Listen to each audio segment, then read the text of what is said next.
Good evening, everyone. Hopefully, everybody had a great day, stayed hydrated in the heat. Um, Tonight, we have great show in store. We're going to talk about how the Boule betrayed Black Power. I know this is for some people, this is a touchy subject. Definitely, if they're part of these organizations that are the Boule. But however, we're here, and for those who truly are trying to get an understanding of what Black Power is and how it has been historically undermined by people. Dr. Short as well as Dr. Winters are here to lay out the historical facts in the case for how Black Power continues to be betrayed all the way up until this day. Good evening, Dr. Short and Dr. Winters. How you doing? How you Good, doing? good, good evening. Oh, Dr. Short, you pro black tonight, right?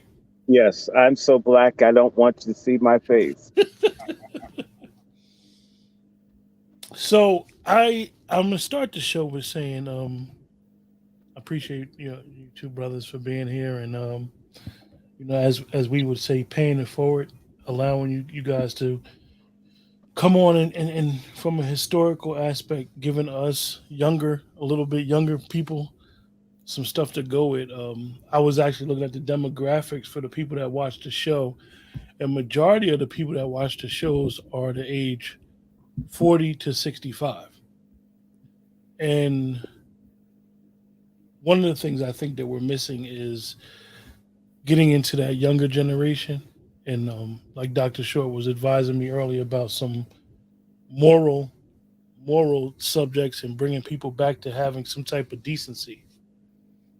So I say that to say, as a younger person than you two gentlemen, just a couple years.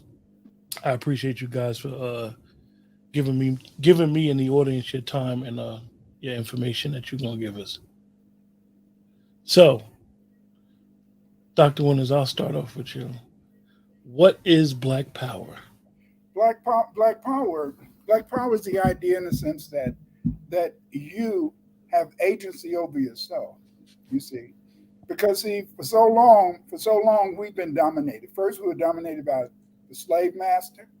Then we were dominated by our friends, our families, our associates. You see, and so then what Black Power says is that you intrinsically accept who you are, what you are, and you go about trying, in a sense, to espouse or teach people about your culture. Remember, you can only have Black Power once you recognize that we have a unique culture. Espouse or teach people. See, and because we have a unique culture, we're FBA, Foundational Black Americans. Some people may get upset, but the point is this: is that because of our unique culture, because of our unique existence, we have to, in a sense, demonstrate this by recognizing that we are a Black people. You see, we've been conditioned. We've been conditioned to hate the word Black, and the reason that hate the word Black is that those people have conditioned us to hate the word Black. You see, because the fact is that so much was done to them, in the name of Blackness. And so then, because of the fact, in the sense that they're afraid of that term, they have to attack it. Because remember, during the Black Power movement, what did we do? We wasn't sitting on our asses asking for help. We wasn't sitting on our asses saying, "Give me some." We went out and we took what the hell we wanted. See, I do not apologize for burning down businesses in Chicago. I do not apologize, you see, for any of that shit. Because the fact is, this is that I understood is that you only get things that you fight for. See, but we've been conditioned to feel that people are giving you something. They didn't give us anything, and we fought for our freedom. Remember, during the Civil War, 200,000 Black people fought in the Civil War. They want you to look at glory. Why do they want you to look at glory? Because in glory, we what? We lost. But in Mm. most engagements, we won. See, 40,000 Black people, 40,000 foundational Black Americans died in the Civil War. But you know what? They teach you that the majority of Black people that fought in the Civil War, that these people, in a sense, were basically free blacks or freemen. That's a lie. I'll give you an example. 17,000 former slaves from Mississippi, that's where my parents came from, fought in the Civil War. Can you imagine that? Can you imagine how those white folks saw a nigger running with a gun? Hey, shit. Nigga what? Nigga what? See, that's what I see as black power. Dr. Short, will you tell the family what you feel about what is black power to you? Black power is a combination of things. It is self-determination, self-defense, even offensive self-defense, controlling one's family life, and being able to have shared prosperity. That's what black power is for me. So let me ask you. It's a two-part question. It's going to be a while to get to both of them. I know Well, Dr. Short. Dr. Winter's a little bit and he explains. He laid some things out yesterday's show where we talked about the Boule and what they've done as far as the reparations. Explain to us how the Boule's hands has been in the demise of the rise of black power through individuals who we may think are good, who are for black people, who may not really been for black people. Brother Host, may I suggest something? Because so few people know what black power is, it's moving rapidly to talk about how it got thwarted since we have this master teacher. And since I want to hear what he has to say, I'd love for him to give us like an overview of what black power was and is historically, because he was a part of that and he can give the precursor. And I want to defer because wisdom comes before youth.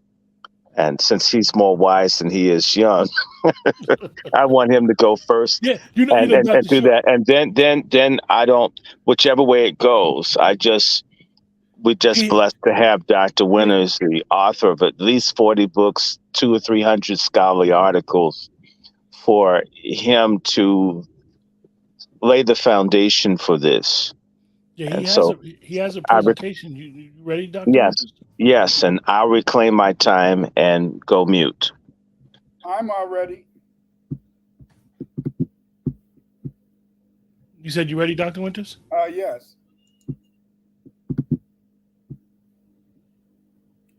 Okay. Are the slides up? Yeah. Okay. We're going to talk about the Black Power generation. If you notice, family, they don't. You can go and you can Google Black Power. Google Black American Black Power. You're not going to find any information.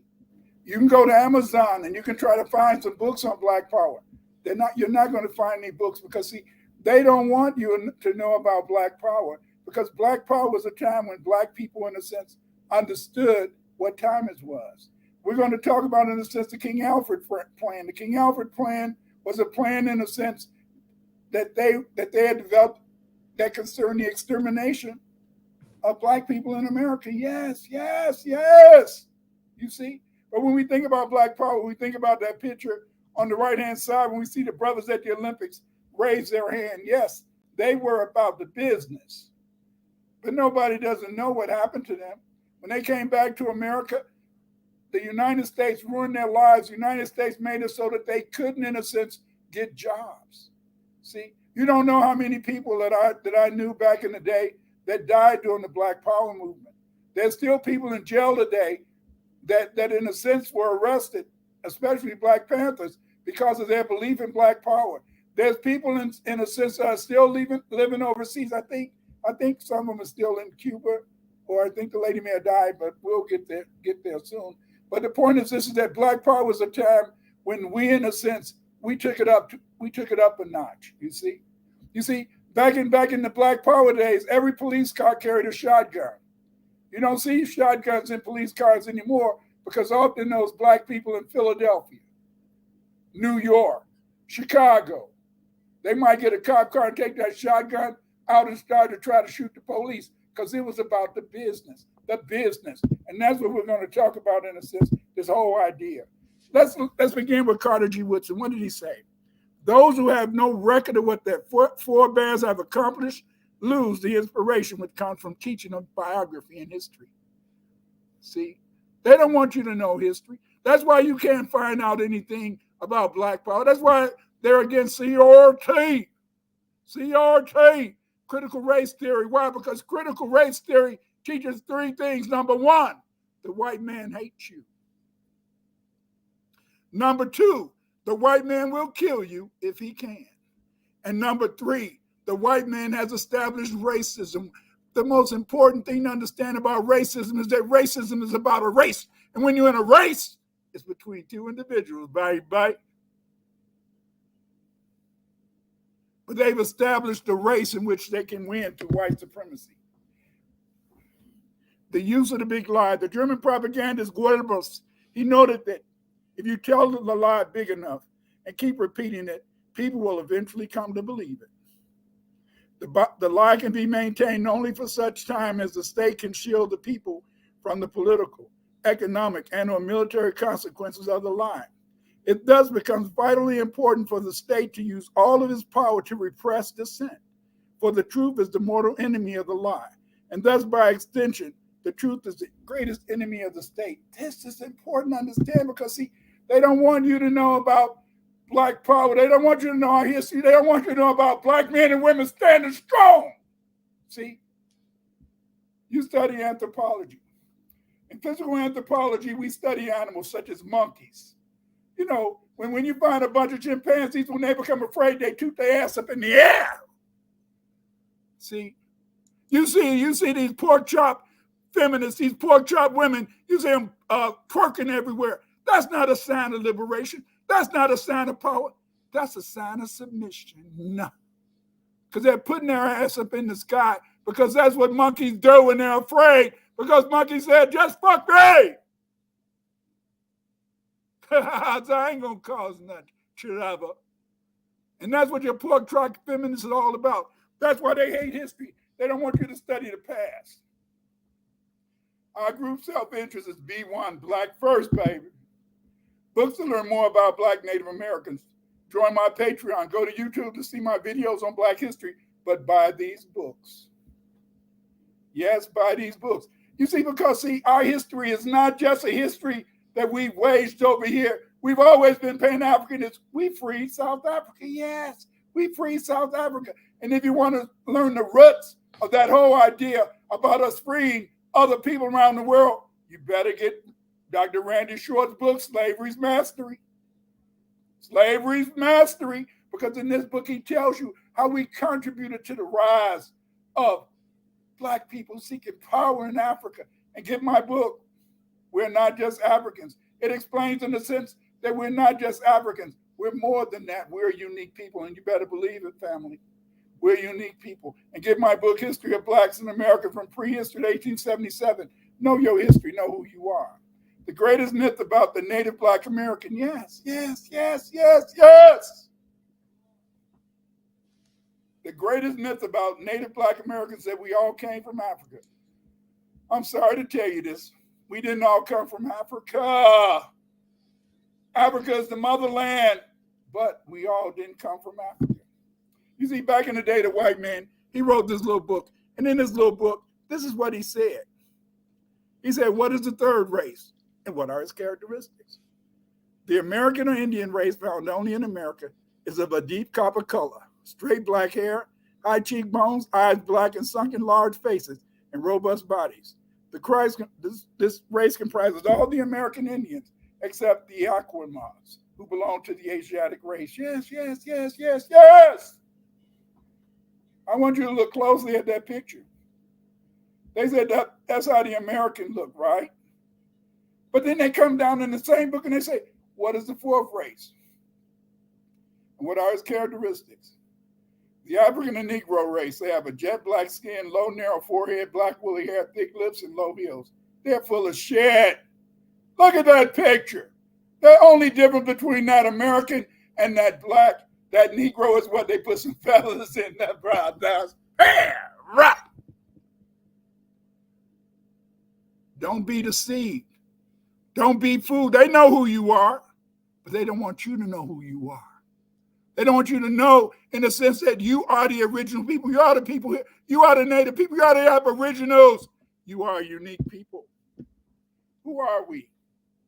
Dr. Claude Anderson, what did he say? What did he tell us? He told us in the sense that we were Native Americans. Native Americans! We built this country. We founded this country. We made this country what it is. We built the roads. We cleared the land. American culture is our culture. The music, the language. When you think about speakers of English, who do you think about? You don't think about no white man or white woman. When you think about those people who use the English language so poignantly, you see Martin Luther King, Malcolm X, James Earl Jones. Name a white person. That's because we own the language. We own the culture. The music, we made it. The food, we made it. The inventions, we made it. We made the telephone work. We made the electric light bulb work. We made it so that engines could run off oil, baby. Family. Family. We're native, but we couldn't stay with that Claude Anderson idea of Native Americans, because whenever you say Native Americans, sadly, many people, they forget and they assume that when you're talking about Native American, you're talking about those Mongoloid people. No. Those Mongoloid people were vagabonds. They came up here and we adopted them. And along beginning with Benjamin Franklin, they decided in a sense to steal our heritage, to steal our history. Right now, if you go to Google and you put in there Cherokee, you're gonna see a white man being named Chief. You look up the Choctaw. My family kind of Choctaw from my mama's side. You look up at the chief of the Choctaw today, you're gonna see a white man. Why? Because they stole our history. You see. So we had to move away from that Native American. And then luckily, Tariq Nasheed came along and he said, damn, we can't say Native American, but we are the foundation of this country. We have a unique culture. We have a unique history. So he said, what? We're foundational Black Americans. That's how we got the term foundational Black American, you see. What is FBA? FBA is not a group. FBA is not an organization. FBA is a lineage. A lineage is lineal descent from an ancestor, ancestry or pedigree. As a result, we have descendants of the African and Aboriginal Blacks who built America. Yes, we built this country. The African and Black Indian slaves did not submit to slavery without a fight. Many Blacks ran away from the plantation and formed their own communities. They don't teach you our history. But should we really expect them to teach our history? Should we really expect them to tell you who you are and what you are? You're a fool if you think your enemy, and they are your enemy. I'm sorry to say that. They are your enemy. Do you know in a sense that Herbert Aptheker in American Negro slave revolts, he listed 250 slave revolts against the whites. Against the whites. The first Maroons fought whites in 1526. In 1526, Black people overthrew the Spanish colony of Lucas Vasquez de Leon. See, even though there were 500 Spanish and only 100 Blacks in the colony, we kicked their ass and sent them back to Haiti, baby. You are a unique people. Stop it, stop it, stop it, stop it. But they're not going to teach you that. All they teach you about is, DeMarc Vesey, Nat Turner. Oh, yeah, they started in a sense, a slave rebellion, and they lost. Do you see it? They always want to tell you about when we lost or when we wasn't successful. They don't tell you about the 250 slave revolts. They don't tell you about the Great Dismal Swamp. You see? Between 1700 and 1856, over 150 years, thousands of Black people lived in the Great Dismal Swamp of Virginia and North Carolina. The first Maroons to settle in the Dismal Swamp lived on the island of marshes called Mistex, a dry and high part of the swamp. Yes, the Great Dismal Swamp. We were Maroons, baby. Stop it. Stop being a coward. Stop being like the Boule. The Boule are a bunch of cowards. They call themselves the Divine Nine. There's nothing divine about them. They're cowards. They don't know how to fight, but you got a history of fight. You got a history of struggle. And that's why they don't want you to know about Black power. That's why they don't want you to know your history. Maroons were Black Indians and Black Africans. Look at the Yamasee War. Look at this picture on the left-hand side. These are your Yamasees. Look at that picture. What do you see? What do you see? These are Black people fighting and kicking in a sense, the British ass. But look at these brothers. You see them with red bandanas because red meant blood, and you see them with a tomahawk. Give me a tomahawk, am I right? Give me a tomahawk so I can cut your white neck off. Look at these brothers. Look at them, red bandanas. Look at that other brother with the red toga. This brother, in a sense, look at him, he got on a kufi hat. Then there's another brother back there with a turban. This is how your ancestors lived. Nigga, what? Stop. Stop thinking you was a coward, you dumbasses. We see the same thing with the Seminole War, kicking white ass. You're not a cowardly people. The Boule want you to be cowards. They want you to give up. They don't want you to fight because they don't want to teach you what you need to know. Nearly Fuller. What did he teach us, family? If you do not understand white supremacy, what it is and how it works, everything else that you understand will only confuse you. What? You are prisoners of war. Nearly Fuller said the purpose of studying Black history is not to find out how great you were. It is to find out what mistakes were made that got us in our current situation. Last night, the other day, Dr. Short was telling you how we got in our situation, how to make things go better. Dr. Short about history, baby. He about teaching you the truth, family. But we're prisoners of war. Although many foundational Black Americans see the importance of knowing our Aboriginal history, we still recognize that we must accept and promote our ancestry as Africans. To exist in unity with ourselves as B1. Today, some Black people, due to self-hate and ignorance, hate being Black and an African. As a result, they claim to be anything else but African. They call themselves Native American and Asian. These dumb Negroes are trying to make a revision of Black history, and often because they suffer from CAIDS. You know what CAIDS is?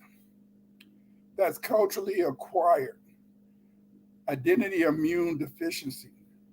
But see, we have first sight consciousness. Sister Marie Child, she lives in England. She's a foundational Black Briton.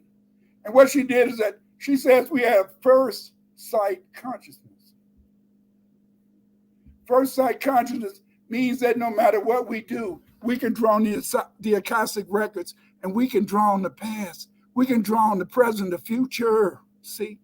When we look at Noble Drew Ali, he was the founder of the Moorish scientists, and he continued the traditional wearing Moorish military garb. Going back to the colonial period of the United States, yes, we have this continuity, we have this identity, you see? And look at how Noble Drew Ali is dressed on that left-hand side. Turban, toga, pants. And then look. Here's a brother that fought in the Yamasee War. He's wearing the same outfit. Why is this brother wearing the same outfit? That's because inside of you, family, is a knowledge of resistance. Inside of you is a knowledge of fighting. Inside of you is a knowledge of not being a coward. But the Boule want you to be cowards. They want you to give up. They don't want you to be yourself. They don't understand that Black power demanded that the FBA individual have Black pride and a positive self-esteem. A person suffering from CAIDS, culturally acquired identity immune deficiency syndrome, is no longer a proud Black man or woman due to their acceptance of white supremacy tendencies. That Black historical and cultural values must be rejected in favor of feelings of inferiority, empty self-esteem, and being subservient to Caucasians. I'm 72 years old, but back then I was a teenager and I didn't give a damn if I died. I didn't give a damn what the hell happened to me. We was living in some funky ass, raggedy ass apartments. Most of us didn't have homes. In my building is about 32 apartments. And between that 32 apartments, it was only one man in that building, and that was my father. The rest of them were single moms, you see.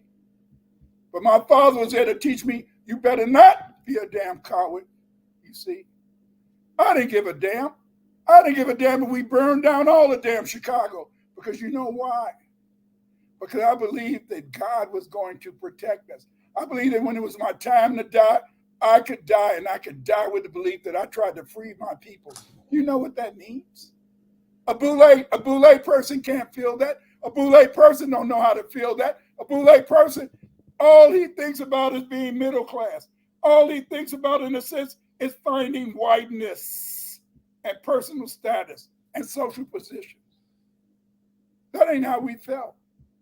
That ain't how we felt during the Black Power times. Yeah, I was just a teenager, but I was ready to die for my people. I was ready to die for the truth, baby. Everybody wasn't like me, don't get it twisted. But we was about Black Power and trying to be ourselves. The letters K's mean culturally acquired immune identity deficiency syndrome. K's caused much destruction in the African American community.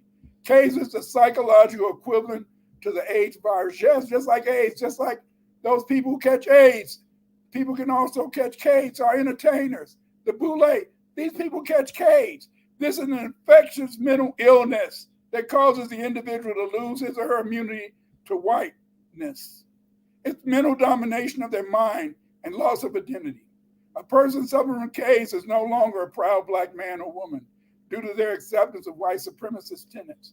The Black historical and cultural values must be rejected in favor of feelings of inferiority, empty self-esteem, and being subservient to Caucasian cultural and historical values.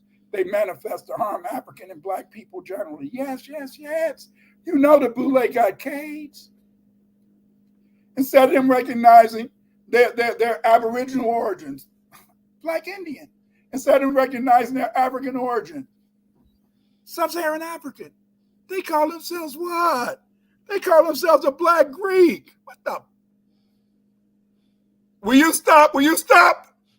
Stop taking away my words. Those niggas, they call themselves Black. I can't get the words out. Our community events determine how we view ourselves in the society of foundational Black Americans. It was Stokely Carmichael, Kwame Ture, who helped us understand. He's the one who formulated that slogan, Black Power. You cannot just live off a slogan, remember that. But you must, in a sense, support this slogan with culture. Malcolm X and Malik El-Shabazz.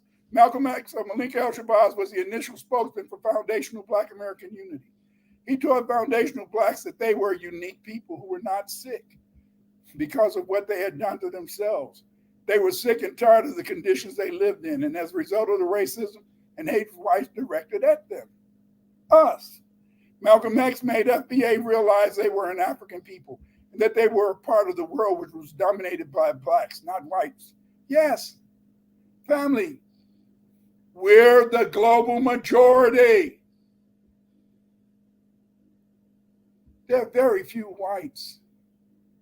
Even in America, they taught you that you're only 14% of the land. That's a lie. There's 100 million or more Black people in this country. You know how I can tell you that that's true?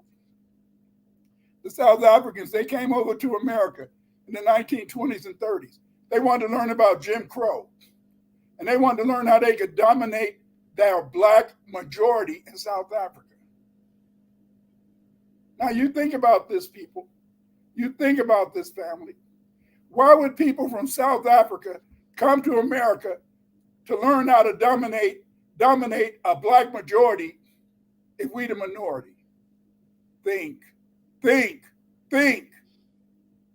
You're the majority in this country, but they got to always make you think you're a minority, because when you think you're a minority, you'll be a minor. That's why all the rappers call themselves Lil Ned, Lil Bill, Lil whatever, because their minds are little. You got to be stronger. Kwame Ture, born Stokely Carmichael, June 29, 1941, was born in Trinidad. Tory embraced the doctrine of Black power, which emphasized self-reliance and Black nationalism. Inspired by Malcolm X, Tory recognized violence as a legitimate form of self-defense. The tenets of Black power were popularized by Kwame Ture. Kwame Ture, although born in Trinidad, he grew up in New York City. It was at Bronx High School of Science where he began to fight for justice for foundational Black Americans. In 1967, Ture gave his first Black power speech, in which he urged foundational Black Americans to have Black pride and see social and economic independence. He says a call for Black people in this country to unite, to recognize their heritage, to build a sense of unity. You got to understand. That's why you find a lot of people, you find a lot of Moors, a lot of Hebrews. A lot of people say Black. I don't want to be Black. Black is just a color. They're a damn lie. Black shows your uniqueness. But the white man taught them that shit because they want you, in a sense, not to see Black as a unifying factor. Because the thing is, this is that you can only be unified around being B1, African. And to be African, you had to be Black. If you're an African American, well, how can you be a damn African American? Elon Musk, who owns Facebook, the richest man in the world, he's an African American. I'm not an African American. I'm a foundational Black American because I built this country. And it was Kwame Ture who taught us that we should seek Black power. It was the music that helped us to be Black power. It was the music that made it. We had songs like James Brown, Say It Loud, I'm Black and I'm Proud. We had, in a sense, we had the Impressions, and they said a choice of colors. If I had a choice of colors, which one would I be, my brother? If my choice was Black or white? How, baby? How is it that you couldn't fight? And then we had Sister Nina Simone. Nina Simone! Hey! What did she say? You're young, gifted, and Black. Do you know what that did to a 16-year-old nigga, 15-year-old nigga? It made me want to go out and kick some ass, baby, because I knew I was young, gifted, and Black. I didn't feel I should go down south and march and let somebody sick a damn dog on me. No, I'll fuck you up. I'll fuck you up. Because Black power meant you stand as a man, you stand as a woman. As a result of music and community activities, we accepted the reality we're Black and popularized soul music, soul food, etc. Look today. They've done studies. 70% of the music that people buy on Spotify go back to the 60s and 70s. Why? Because that was real music. It wasn't dominated by white folks. We had the Black Panther Party, yes. They made you want to hold a gun, baby. I was always around guns. My father had 2 or 3 guns around the house. He had hunting dogs too. The first thing I learned when I got 10 years old was how to get a knife and clean a damn squirrel or a rabbit.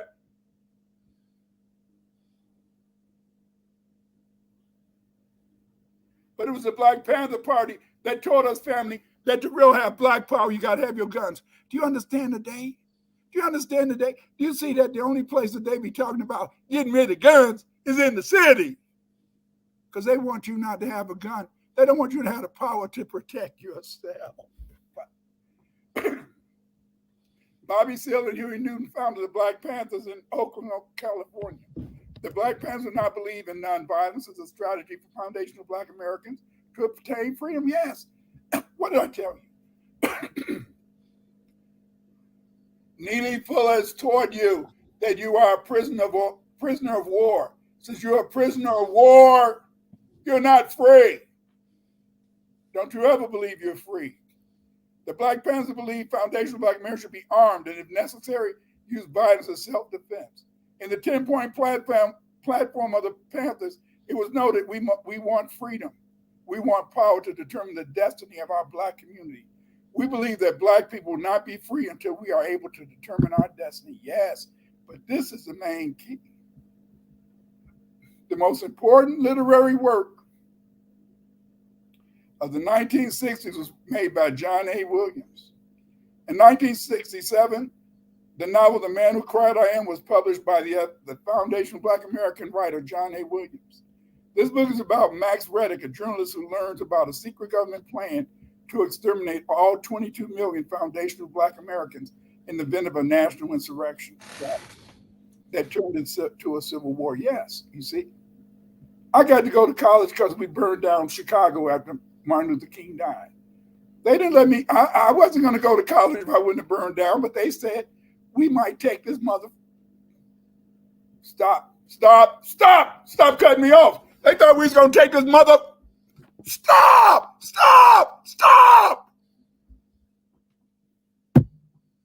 The King Alfred plan. In The Man Who Cried I Am, Max discovers a briefcase left by his friend Harry Ames, also a news reporter, that contained the King Alfred plan, which explained how the government would carry out the plan. When it was published in 1967, we were ready to turn this mother out, baby. We had insurrections in Boston, Detroit, Newark, Milwaukee, Philadelphia, and Tampa, Florida. You see, we were there in a sense to fighting the police. Do you know? I don't know how many of you know anything about the history of the Vietnam War. During the history of the Vietnam War, they had what was called the Tet Offensive. And the Tet Offensive was successful and almost ran America out of Vietnam. But Ho Chi Minh,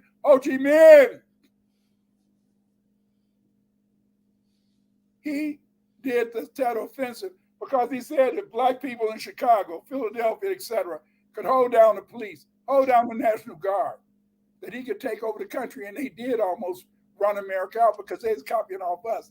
We run this mother, babe. Stop it. Stop thinking you're weak. Stop thinking you're powerless. Stop thinking that you can't defend yourself. You see, the King Alfred plan, it set me and my wife, I was married for 50 years to my wife. You know, she's dead now, and I miss her very much because I knew in a sense that if I had to throw down, she's going to throw down with me with her little skinny ass. But that was life. You see, the King Alfred plan, that's what set us on a mission. That's what made us decide that I'd rather die on my standing tall than to die on my knees. I'm 72 now. If you push my ass down, I'm going to fall and say, help me. I can't get up. But back then I was young, frisky. I was ready to kick ass. In the King Alfred plan, this is what it said. There's over 600 prison camps in the United States, all fully operational and ready to receive prisoners. They still got these camps. Mind you. They're all staffed and even surrounded by full-time guards, but they're all empty. These camps are to be operated by FEMA, the Federal Emergency Management Agency, should martial law need to be implemented in the United States. They can't do it now because most of us, in the sense, we don't live, all of us not stuck in little ghettos. We live all over the country, the suburbs. We live on the white side. Yes, sirs. See, back in the day, they could do this. Now it'll be a little bit harder. So they want you to kill yourself. That's why they send diseases like the shot. You had to take the shot, baby. You had to take the shot. They made the shot to get rid of the Negro. But what happened? It made you just kill what? Sick black people, but mainly white people and Latinos. We had our riots. In 1968 in Washington, D.C., we rioted 4 days, April 4th through the 8th. Yes, 4 days. Chicago, we rioted for 2 days, April 5th to the 7th. Baltimore, we rioted from April 6th to the 12th. In Avalon, Cincinnati, we rioted on April 8th. In Kansas City, we rioted all in favor of it. We burned the motherfuckers down, cities down. Yes, baby. They said, we got to get them niggas out of those damn ghettos and send them to college, and we going to make them boule. Yes. They want to make us boule, bourgeoisie, or what we call today, boulay.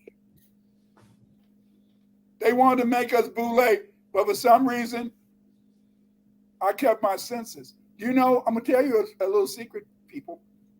Do you know that when you go to college and you study in college too long, studies show that people lose their common sense?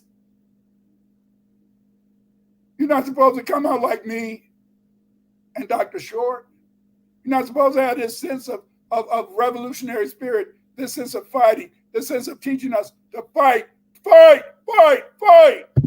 You see, in 1968, we saw the Black Olympics, and when we saw them brothers Tommy Smith and John Corliss, when they put that Black Power fist up, we made that our symbol. And what happened?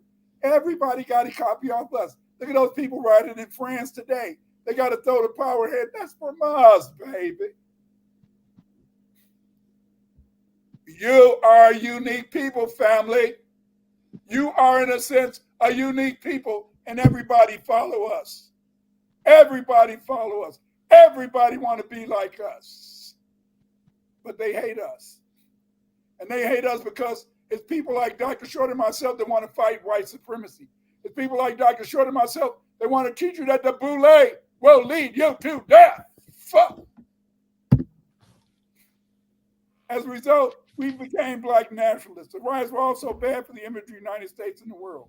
The events after the murder of Malcolm X, Martin Luther King, this made people, in a sense, say, damn. But we said, fuck you. We said we want Black nationalism. Black nationalism was the idea that foundational Black Americans should have the right to self-determination. It was the idea that foundational Black American baby boomers, we were teenagers, but we didn't give a damn. Felt it was time that we went into action to fight, you see. We used, in a sense, the work of the sense of Frantz Fanon. And what did Frantz Fanon? He taught us, in the sense that living in the ghettos, we were like a colonial people. See, I don't know about the South. I grew up in Chicago. But they knew where most of the Black people was, and we lived mainly up on the South Side. From 22nd Street down to 79th Street. We lived in those ghettos. The police treated us. When you walk down the street, they'll say, hey, come over here, boy, you know what to do. And I knew what to do. And that was what? Get up against that car and let them search me. Pat me down, baby. They treated us like colonial people. And Frantz Fanon, he gave us, in a sense, a theoretical base to understand that we were a colonized people, you see.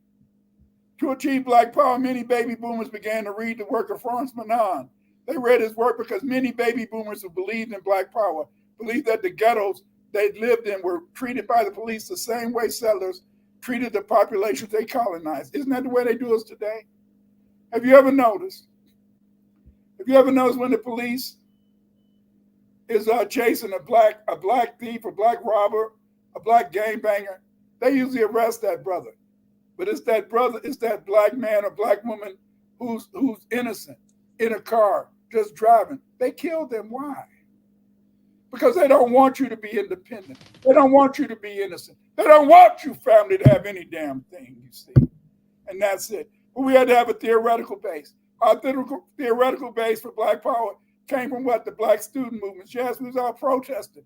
We was out turning things out from high school up until college, you see.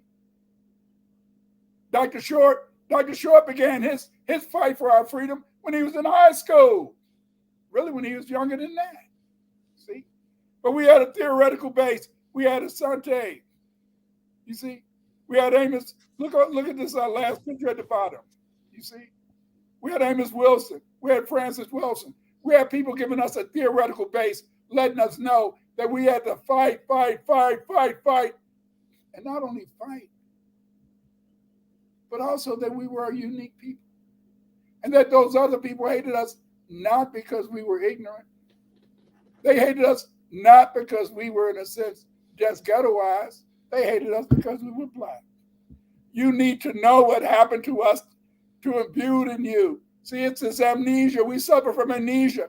We have lost our Black identity, many of us, because we don't know Black power. That's why I'm taking the time now to tell you about Black power. And then the white man, he really, in a sense, he killed Malcolm X. He killed Martin Luther King. Dr. Short, will you tell them what how the boulay helped lead to the death of Malcolm X and Martin Luther King? Well, yes, I'll do the best I can.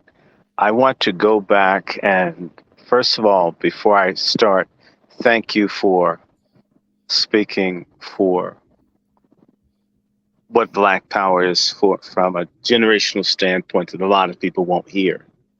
Now, having said that, thank you so much for that. And to say, you mentioned Black nationalism, and Black power and Black nationalism are like a Siamese twin.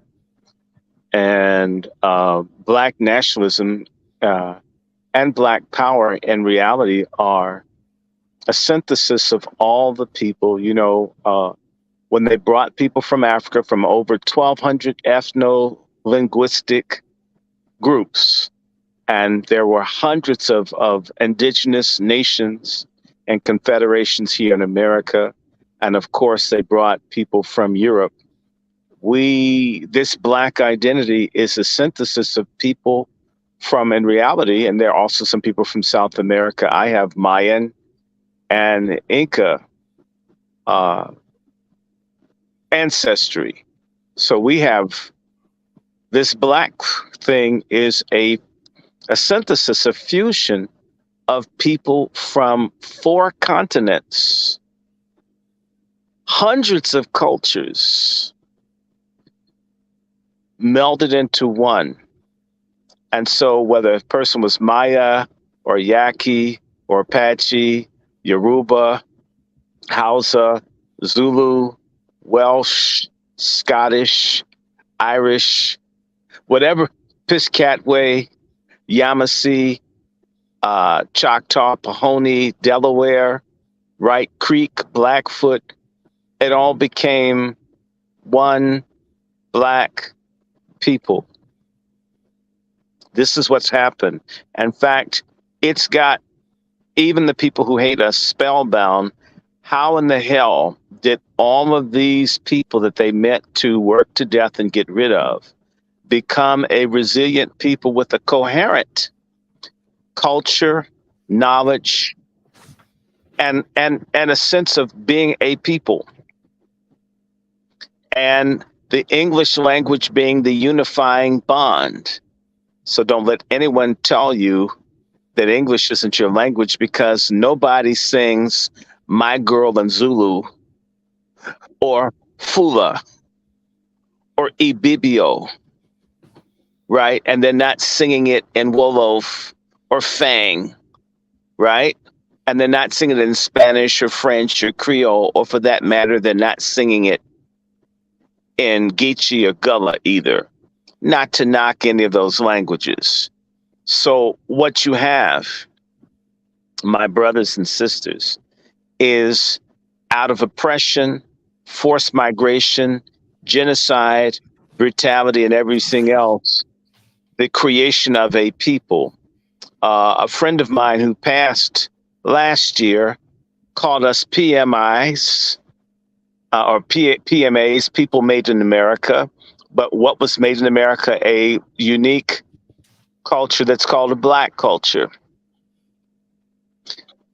that is recognized globally. And for Black culture, in order to deal with the culture attacking you, you need power. And as you understand that you're not just an individual or a family or a group, then you have Black nationalism, the recognition that we are a people with a particular cause and purpose. And let's start there.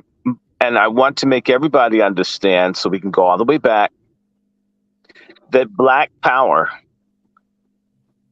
and Black, at least an identity of a people being a people apart from the Europeans, has been here as long as there's been European settlement in this country.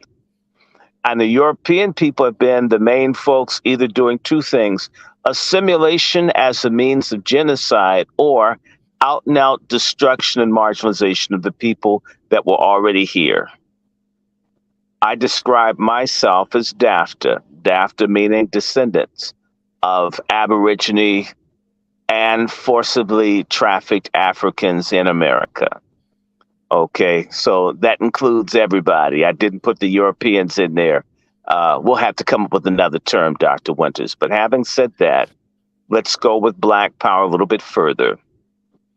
Black power existed when the Blacks got with the Indians. The people brought from Cuba fought and defeated the people at the Petey River in the 1520s. Black power existed with the conspiracies between the Aborigine or the Black Indians with the recently transported Africans and Europeans who had African ancestry, had conspiracies to take over or rebel against their rulers in colonial Maryland and Virginia and the Chesapeake. That's in the 1640s.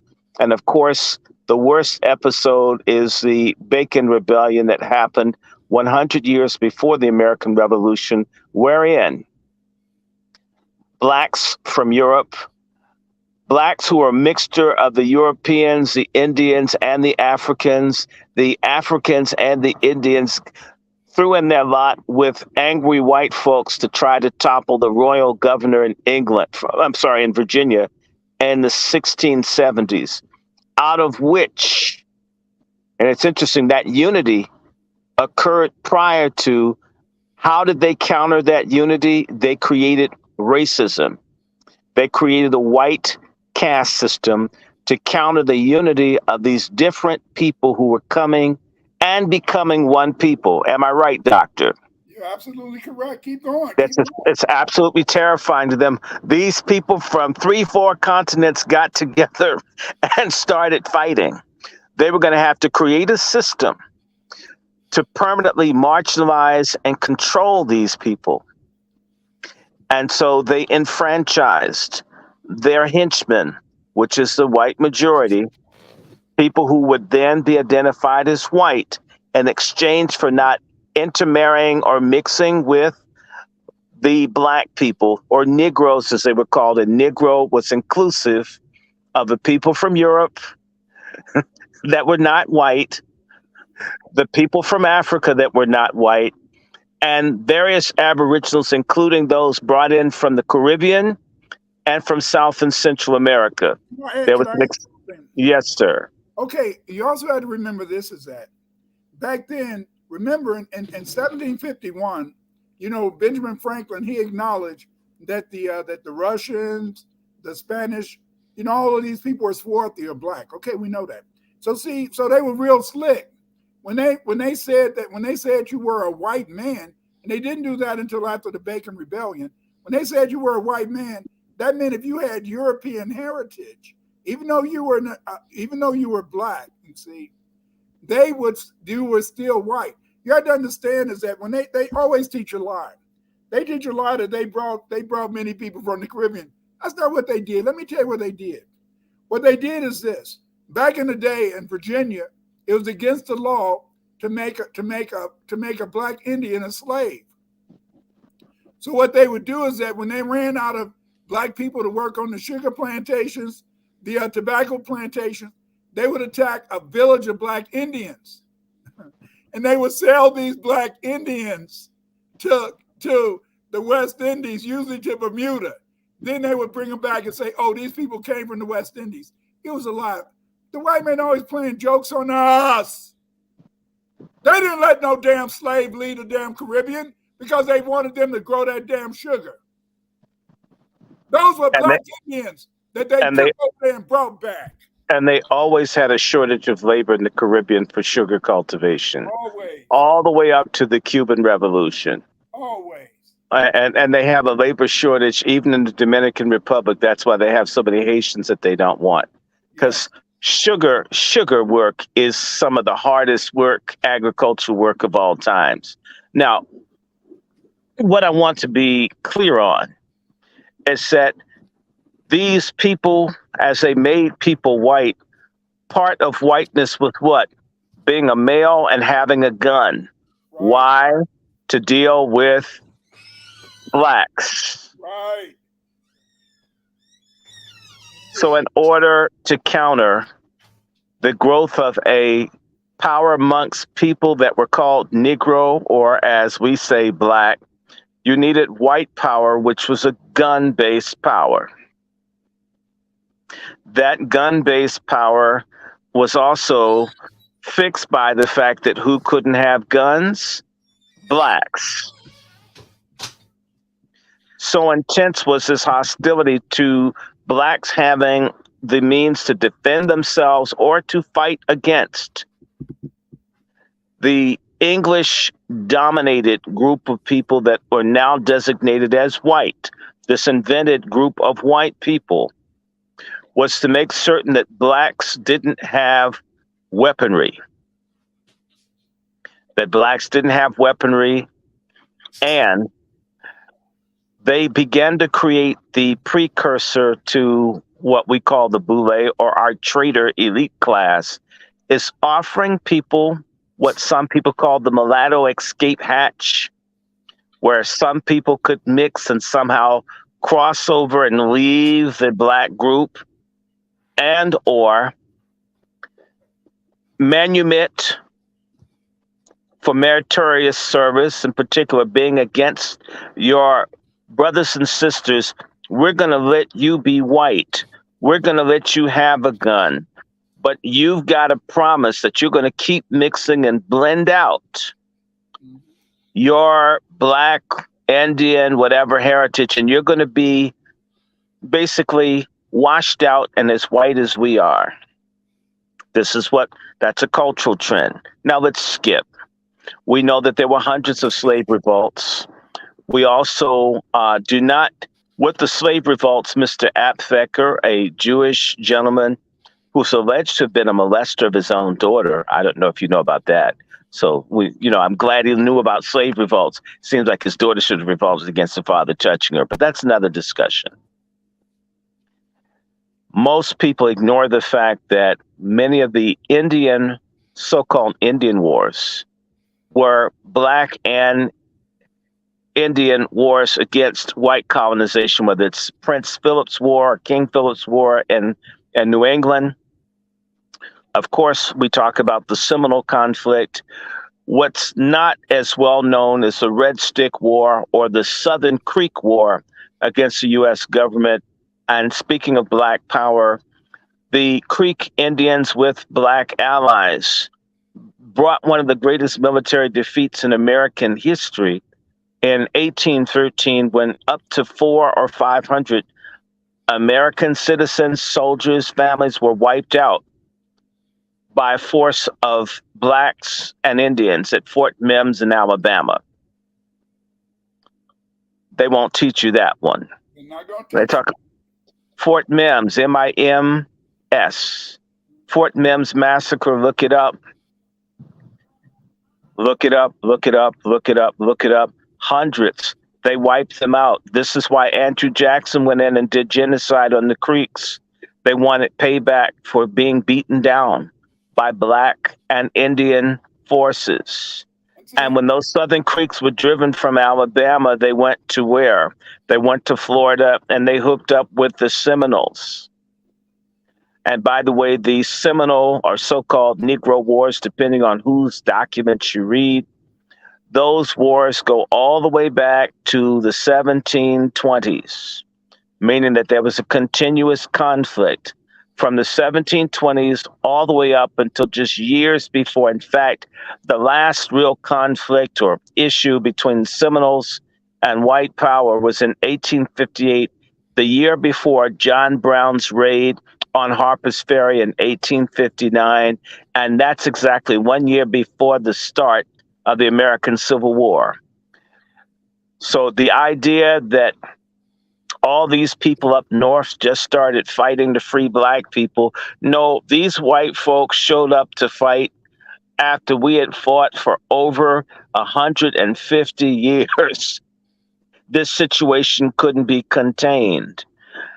The society could not handle the fact that with the Fugitive Slave Acts, the first one in the 1790s, one of the first federal acts is what to do about blacks who would not be slaves, is to begin to create fascistic laws that govern white people, demanding what whites must do to make certain that black people didn't get free.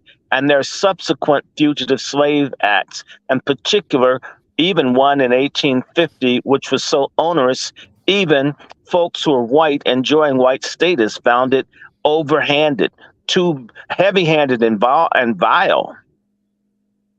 And even with that, tens of thousands of people ran away from slavery every year. Tens of thousands, if not Several scores of thousands made it to Canada. And I will explain to you why. Many people, when they talk about the Civil War, are not aware that at least 40,000 Black Canadians fought in the American Civil War. 40,000 plus. Add that to the 185,000 or more Blacks that served in the United States colored troops. And that's not counting. I just found a great uncle of mine was in the Union Navy. Tens of thousands of Black men served in the Union Navy. And tens of thousands, my grandfather fought in the White Army. They got paid better. So many of these soldiers that you hear about that died for Black folks that you're told were white people, were Black people that were fair-skinned that served in the Union Army. They don't have a number for how many of these people are. But let's just go with the general number. If Black folks are always somewhere between 10 to 15% of the white population, and we know that's a lowball number, and let's say the Union raised 1 million men, it's safe to assume that as many as 150,000 of those men were people that could pass. Add that 150,000 to the 40,000 plus, you almost have 200,000. Add the 185,000 to that, and you're approaching almost 400,000. If you add the Blacks in the Navy, maybe the Civil War, the Union forces may have been a third Black. We don't think that way. They want to tell you the little small ass number. And even Abraham Lincoln claimed that the Civil War, which was an act of Black power, that 2 million Black people ran away from the South, from Southern plantations to destroy what the war production means of the South. If you don't have any industrial manufacturing or agricultural production, you can't have a war, can you? The Civil War could have dragged a long time had the Black folks kept picking the cotton. They stopped. That is the greatest act of industrial sabotage in any world war conflict. There's nothing like the Black folks going on strike. 4 million Black people told white folks, fuck off. That's a hell of a strike, people. That's Black power. Hell no, we won't go, long before the Vietnam War. Exactly 100 years before they were saying, hell no, we won't go. Hell no, we won't go was being said in the cotton fields and the tobacco fields and the indigo fields and the rice fields, in the mines, in the factories. And not only that, these people were running by the tens of thousands and joining. Even in states like Kentucky, you would think of Kentucky as the least likely place, but Kentucky had the largest number of Blacks to join the U.S. colored troops of any state in the Union, approaching 30,000, more than, it's a massive number of people who served in the U.S. Army and the U.S. colored troops went to Kentucky, a state that did not go with the Confederacy, even though it was a slaveholding state, even though it was a state that continued slavery after Emancipation Proclamation. And they have celebrations akin to Juneteenth, but they celebrate in August because the slaves in Kentucky didn't learn they were free until August. Juneteenth is a regional thing, people. Black folks got freedom in various times. Now, I'm just mentioning the Civil War because 700,000 or more Black folks helped put the corduroy roads down for the Union wagons and for the Union troops to march all over the South and places like Virginia, North Carolina, South Carolina. The Black Americans were a significant part of the war effort to bring down the Confederacy. That's Black power. And I'm going to go back and remind people that it's Black power that decisively won the War of 1812 at the Battle of New Orleans. Black men promised their freedom that they did not get. Right. It was another part of Black power where Black soldiers defeated the United States Army in Bladensburg, Maryland, just up the road from me, where I go walking, and burnt the capital of the United States. Black people looted and burnt Washington, D.C. to the ground in 1814. See, and that's one of the reasons why many of you don't understand. They had passed a law. They passed a law that didn't end until the Confiscation Act of 1862, which outlawed Black people serving in the military because they didn't want you to have a gun. Don't be fooled. Don't be fooled. Just because these Democrats always talking about we got to get the guns out of the cities. You know, I live in Chicago. They always talk about people getting shot up here. That is a bullshit. You see, they don't want you to have a gun because that's how they keep us down. Tell them about it, Dr. Short. Well, Please. in fact, even in Chicago, the extreme terror that Blacks faced moving there ended after Black folks raided the armory during the 1919 race riot. And once Blacks had a sufficient number of guns, a lot of stuff stopped happening to Black people in Chicago. Guns are essential. We need to understand that at the end of the Civil War, Black power was established because you had had hundreds of thousands of Black men with weapons that knew how to fight with them. The very fact that once Black folks on paper were free and had weaponry traumatized the whole country to the point where white folks were willing to forgive over 1 million deaths and come together and decide to betray and destroy this Black power with the Hayes-Tilden Agreement, Plessy versus Ferguson, the Black codes, and the retreat from democracy in this country for Black people. I want to mention in the Civil War that well over Black power for every Black that fought for the United States, and they did with distinction, as many as 10 fought for the British.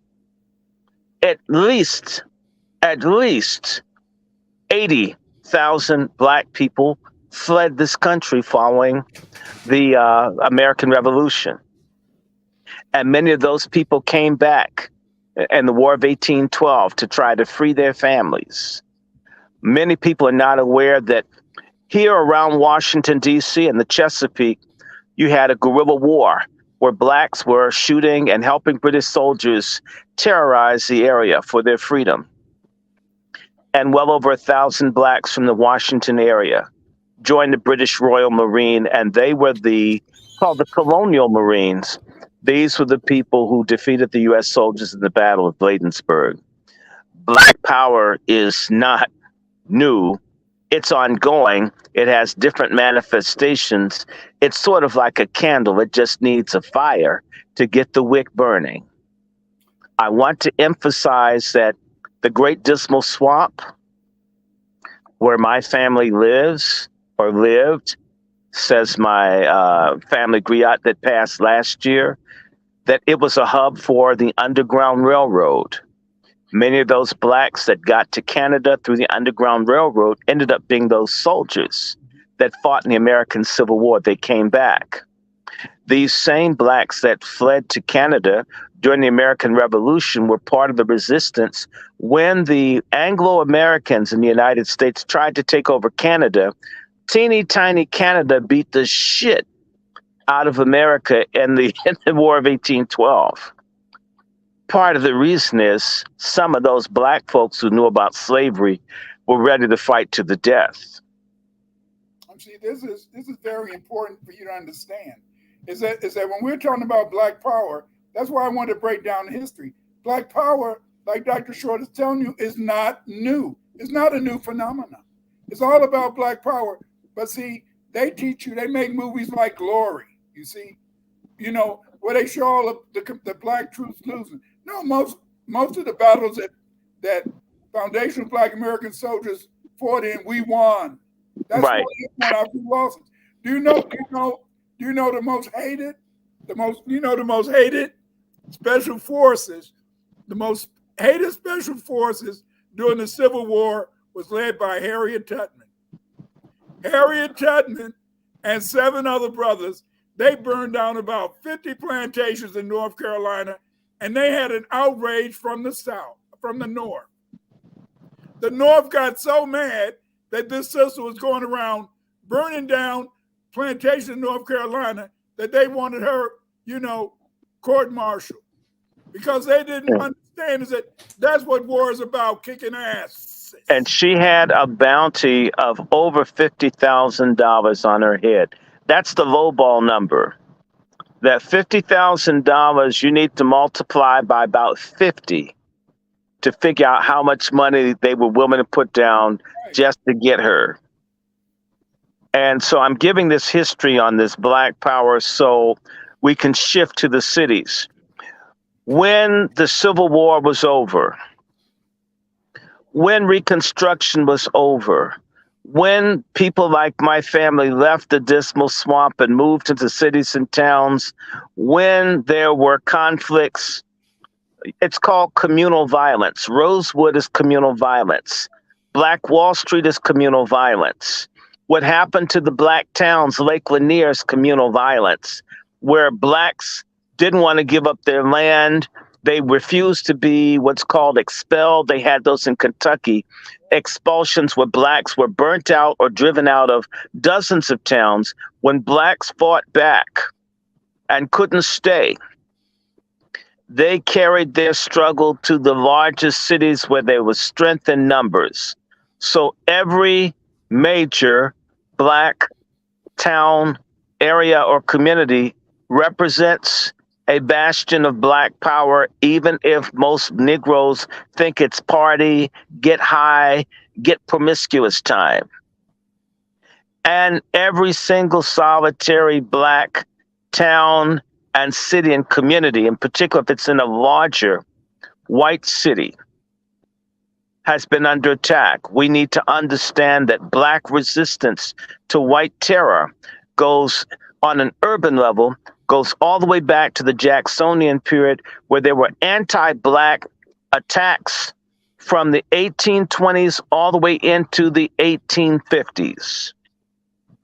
And many times blacks fought, like Fort Christina, I think it's either New Jersey, Delaware, or Pennsylvania, where blacks who were trying to help others escape had to do a mini massacre on some slave catchers. Yeah. A lot of people are not aware of this, and that a lot of times when people tried to capture people, that there were vigilance communities or vigilance committees of blacks who would fight to prevent slave catchers from taking people. 12 Years a Slave is only one version of the story. There were other stories where people would rescue people from slave catchers. And I want to add in, following the Civil War, before you had the Deacons for Defense established in the 1940s, you had union leagues all over the country. Former black Union soldiers were armed militias to fight against white racial terrorism. They tell you that. They don't tell you that. Even where blacks were massacred in Louisiana, in Colfax, Louisiana, look up the Colfax case. But black folks were armed. They fought in South Carolina. They fought in Louisiana. They fought in Texas. They fought in Arkansas. They fought in South Carolina. I believe in one city in South Carolina, blacks were holed up in a courthouse. Whites burned the courthouse and all the blacks in it to fight the blacks with guns. The Ku Klux Klan is not the only white paramilitary group. They're the Silver Shirts, the Jayhawk Walkers, the Knights of the White Camellia, the Red Shirts. There were dozens of white racial terrorist groups in which blacks had to fight. See, they they fought them, and they fought them well. And part of why you brought Union soldiers to the South during Reconstruction wasn't just to protect blacks, it was to keep blacks from shooting up and smoking up whites, since that's what they had to do to protect Thank themselves. you. Thank That's the you. story they won't tell you. See, When Reconstruction ended, when blacks were stripped of their guns, when black folks were being overrun by immigration and other things, and when they were being driven from the lands, they went into the cities, and for a while, for a very short while, black power was dormant. Black power reignited. So I think following what the 1890s, there was a struggle, but by the first decade of the 1900s, surely by the end of the teens, they call it Red Scare Summer, but we need to recall you had a riot in Harlem in 1910 where blacks fought back. And in this instance, unlike in 1863 where blacks were driven from Manhattan, in 1910, blacks were able to hold on to their communities, meaning that they were stronger than what they were earlier. There were larger numbers. There were riots. Following that, East St. Louis, even though blacks died, they fought back. They fought. They may have been massacred, but they fought. And of course, the crown of black power and black resistance, Washington, D.C., where blacks used even machine guns and sniping to fight against white mobs and to protect black communities, killing no fewer than 4 police in uniform. For every black killed, 4 whites died. Hundreds and hundreds of people were injured. Chocolate City isn't a punk. The United States soldiers had to be brought in to protect white people from militarily trained blacks. The foundational basis of American urban warfare is based on the tactics that blacks in Washington, D.C. used to fight against white mobs that had lied and said that blacks snorting cocaine were raping white women. It was really an excuse to burn down Howard University, to burn down Ledroit Park. By the way, I live not far from Ledroit Park. Black power has always been force. Unity, force, self-determination, and prosperity. In D.C., they were trying to protect their homes, their institutions, their stores, their lives. right. And many people. Go ahead. And let me keep on with this because I don't want to lose my thought. So throughout that summer of 1919, because whites were angry, the most highly decorated soldier in World War I by the French, not by the Americans. The American government has only recently given the black man who won the Cross of War, the highest war decoration you can receive as a French serviceman, went to a black man who only recently got the Medal of Honor, to show you how racist this country is. Over 100 years after the First World War ended, they acknowledged that the best soldier that America sent to France was a black man. The black men serving in wars frightened them. The hundreds of thousands, the 400,000 black men that served in the First World War was met with violence. However, blacks fought back. Blacks fought back. They may have lost some lives, but they stood. They stood. And I need to enter in and remind people that blacks also successfully, refusing to be a part of racism, joined the Filipino liberation movement in the Philippines. I have an ancestor that fought against the United States Army in the Philippines, and they waged a successful guerrilla war from 1899 literally up until the 1910s. In fact, the United States government didn't even want black soldiers who had been in the Philippines and had witnessed genocide against black Filipinos, didn't want them to come back to the United States. So black power, let's jump to the 1940s. You had almost easily 1 million blacks served in the Second World War. One of the things that happened is that black folks got crazy. Black folks fought white people back in Detroit and in Harlem.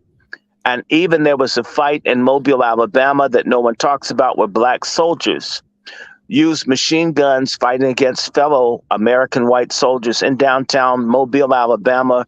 This is still kept secret. It's hard to find references that it happened. There was even a massacre of black soldiers in Mississippi, maybe 1,000 killed. This is still suppressed. Black men fighting back. Even if we lose lives, it happens. But black men fighting, black people fighting. And what blacks did in the 1940s was a double victory. The victory against fascism abroad and racism at home. When these people came back, these men of this generation laid the foundation for a movement that they didn't necessarily join, called the nonviolent movement. We need to remember, by the way, Mohandas Gandhi was an anti-black racist, a pedophile. He was bisexual. He hated the black Indians. The biggest scam in our country among black people about the civil rights movement that's maintained by grifters in Martin Luther King's family, who even have a statue to Gandhi on the grounds of Ebenezer Church, which is sacrilege for Christians to have a statue to a man that hated the God they believe in. But leave it to the King family to get things wrong. Maybe Martin was the only one that knew what was going on. They took him too early. Yeah, I said it like that. If I hurt y'all feelings, y'all need to stop doing the stupid shit. You're destroying your brand, King family. You guys ruin your brand.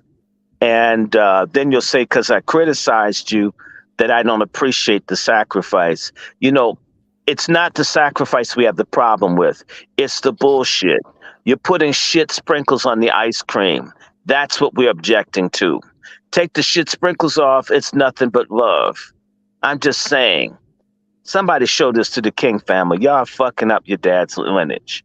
You're fucking up his heritage with Gandhi Gandhi supported genocide against black people, not just in Africa, but in India too.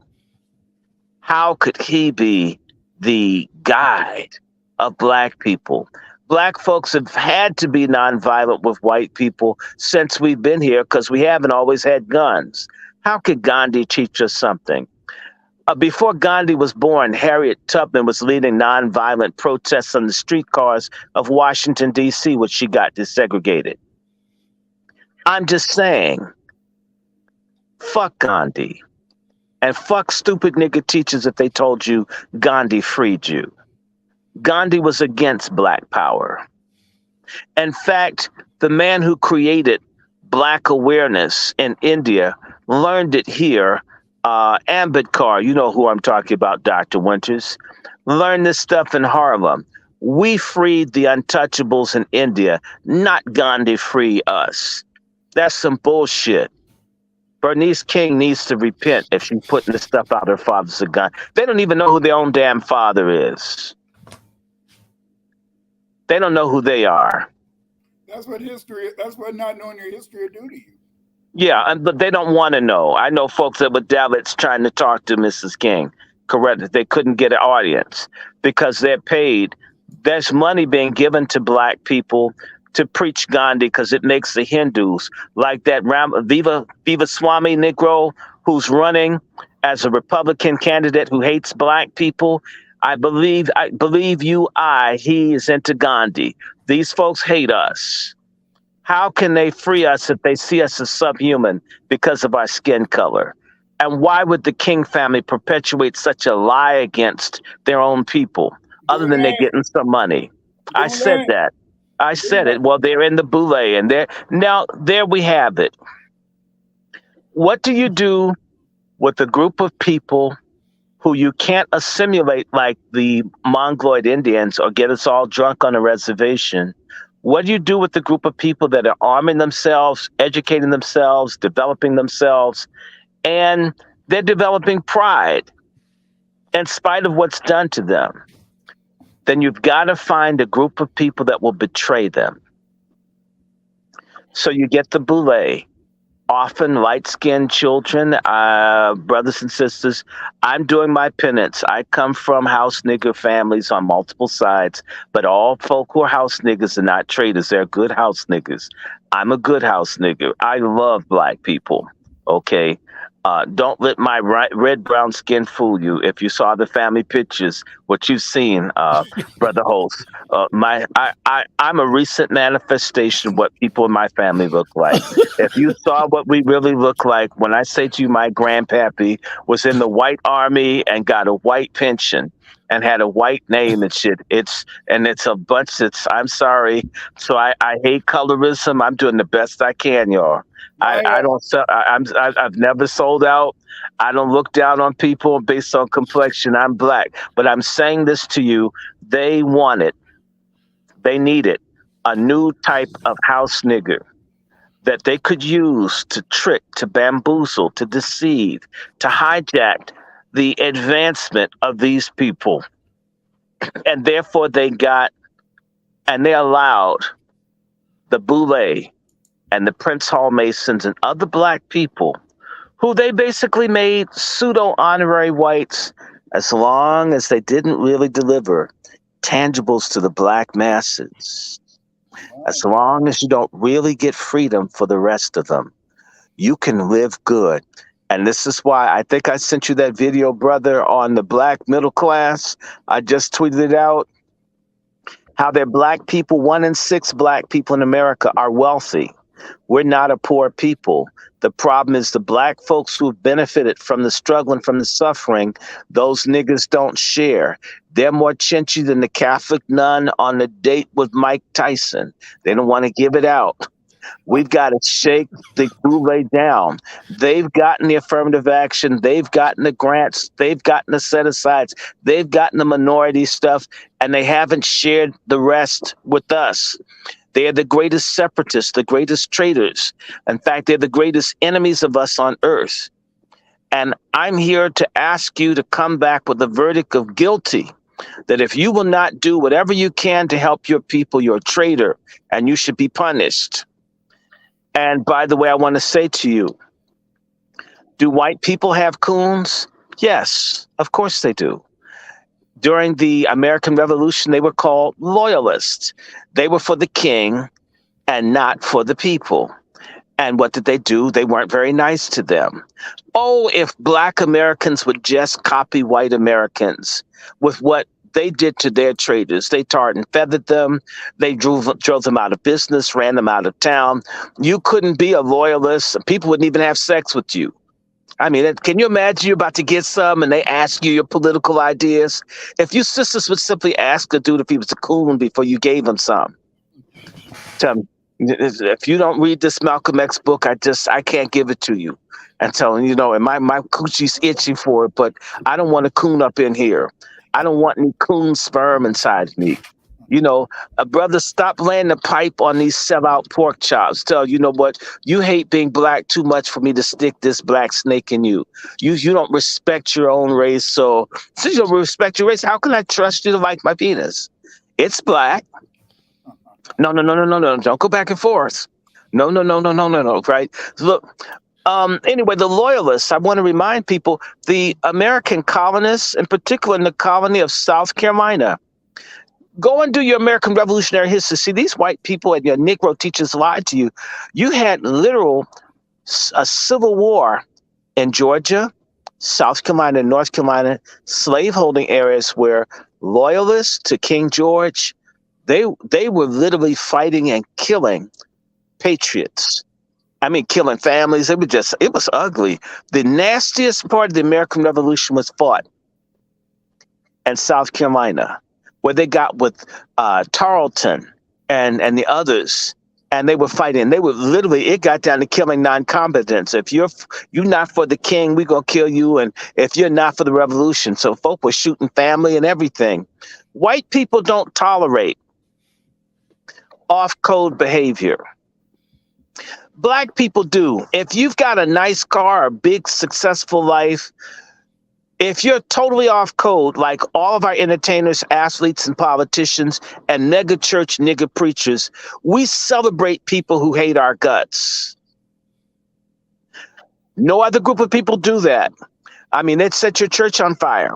Not, by the way, I'm not encouraging anyone to do anything to anyone, but I'm saying you should at least reject, ostracize, condemn, not have sex with, not associate with anyone that's not for the ultimate freedom, liberation, the repair, where we get reparations and intangibles. If you can't get down for that, you shouldn't have anything to do with them, including family members. No one should be able to be against what we want. I'll tell you something. Jews call them self-hating Jews. If you're not down with the Jewish agenda, they turn on you no matter who you are. Self-hating black people, if they got a little bit of money or a little bit of fame, we forgive it and we excuse it. Especially if you have a vagina, you get a pass. Even if it's a big, greasy broad in a power chair with vaginal odor. Dude, man, she's fine. She could do that. Man, I could smile in there. We have to hold everybody accountable. Black men, the biggest problem I have with black men is that most black men are slutty whores. We don't want our women to have character. And we just want their legs in the air, their feet in the air. That isn't going to do. In fact, Black Power demanded that we respect one another, that black folk have character, have dignity, have integrity, be interested in family. The Black Power movement was against feminism. It was against abortion. It was against LGBTQ, although it opposed abuse of LGBTQ people. Because Black Power and Black so forth, whatever we're about, has always been humane. We believe in humanity of everybody, even folks we don't like. Whereas the other people, it's a zero-sum game. Either you're a monkey or I'm a monkey. We both can't be human. Now that I'm through World War II, that's where you get the civil rights movement, where black men who served wanted to be able, who were denied practically everything, fighting the greatest conflict in human history. And they can't get any kind of work, can't find anywhere to live, can't do this, can't do that, but know how to fight. They know how to take lives. These men began to assert their rights. And out of this, you get the civil rights movement. Martin Luther King's ass, he didn't start this shit off. Martin Luther King was the son of a bougie preacher who was trying to marry a white woman. The father didn't allow him to do it. That's a fact. He was running with the white woman, smoking, talking about communism. Martin Luther King was forced to take the church down south. Martin Luther King was forced to cancel his relationship with the white woman, who he did hit up. And so he got a light-skinned, older black woman, Coretta Scott King. She wanted to be white too. Just look at her. Keep watching. If you ever watch The Eyes on the Prize, and she says, we didn't want to be white. We want to be like white people. Well, what's the difference? Okay. I like Coretta, but she still, there was some coonish in the King family. It shows in the children. It shows in the children. I don't care what nobody says. It shows in the children. I said it. I mean, and if they had Dr. King's bloody drawers, they'd be trying to sell it to get money, because they're like their mom, always trying to get something, trying to get paid. And I'm not against them getting paid, but damn. Some things, should be sacred. Don't be the Kennedys. What happens is the civil rights movement, people need to understand the civil rights movement, as you see it, is not completely true, because everywhere in the South where black people marched, black folks had guns. When they talk about the Freedom Riders, when the bus got bombed, you always see the Greyhound bus on fire in Anniston, Alabama. And they show you the bus on fire and the people in the smoke. What they don't show you is Reverend Fred Shuttlesworth from Birmingham, Alabama, with a convoy of cars with armed black men with guns, to make certain that the Freedom Riders didn't get killed, to get them to Birmingham, to continue their nonviolent thing. These people had guns. Robert Williams, since we're going to move that direction, one of the very first people who was head of the NAACP down in his area in North Carolina. If I'm correct, it's Henderson, North Carolina. If I get the town wrong, forgive me. It's in Monroe, North Carolina. I'm sorry. Damn. You have to remember all this. You know, Dr. Winters, don't black folk make you mad? When we're doing like hundreds of years of history, countries, places, names, geography. If I get one wrong, look the shit up. You get one wrong, You never heard of damn Robert Williams, and then someone's gonna bitch about it. It's not that tough. Okay, Monroe, North Carolina niggas, and he created an army to defend the student nonviolent coordinating committee people in his city of Monroe, North Carolina. He got fired by the NAACP for embarrassing Martin Luther King, where he almost got Martin Luther King to start supporting guns. And all these people turned he was a bad nigga because Robert Williams had served in the Second World War. He was one of those veterans. And Robert Williams got accused because his army or his militia that was being attacked by local white people down in North Carolina. Some white folks got caught and they were accused of kidnapping, and dude had to flee to Cuba. And then to China. I'm sorry, first to Tanzania, then he went to China. But Robert Williams and them getting guns. He wrote his book, Negroes with Guns. Am I right, Dr. Winters? Right. Negroes with Guns. And he's not the only one. There were blacks across the country that began to step up. But wherever you had marches, there's a book called This Civil Rights Stuff Will Get You Killed by this guy that is the son of one of my mentors, Charlie Cobb Jr. That's the name. But you know what? You guys got my email. Let's stop for a commercial for a second. First and foremost, Dr. Winters has a series of books. I have all of them, thanks to him. In fact, if you talk to him and you can come up with a couple $100, you can get a nice collection of books that you can treasure for your family. Please look him up. He's all over Amazon, and his price is better. So if you reach out to him, he can hook you up for better than what Scamazon will charge you. That's number one. Number two, everybody that's on this, please like this show. Like it. Liked it, as they say, when people kind of cheap. Liked it, this program. Liked it, this program. Okay, you liked it. And then I want you to retweet this, share this with everybody. I want everybody to subscribe to Dude's channel. Hey, Dr. Short and Dr. Winters, let everybody know your guys' email address. Yes. My email address is wrandyshort@gmail.com. That is also my PayPal donation link and my Zelle link. So if you want to drop me $2, $5, whatever, because there's some books I want to get. I have my God, I've got a backlog of about $1,200 worth of books I need to get.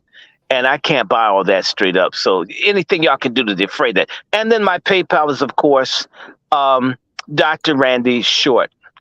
DrRandyShort is my PayPal. I want to thank all of you. Y'all need to give. You don't have to give a whole lot, but imagine. Dr. Winter says I have 10,000 followers. Isn't that what you told me? Yes, you do. If I got $2 from all of my followers, I wouldn't have my damn Cash App so much. I could take this shit down. But we need your support to do our research and to do our comparative study.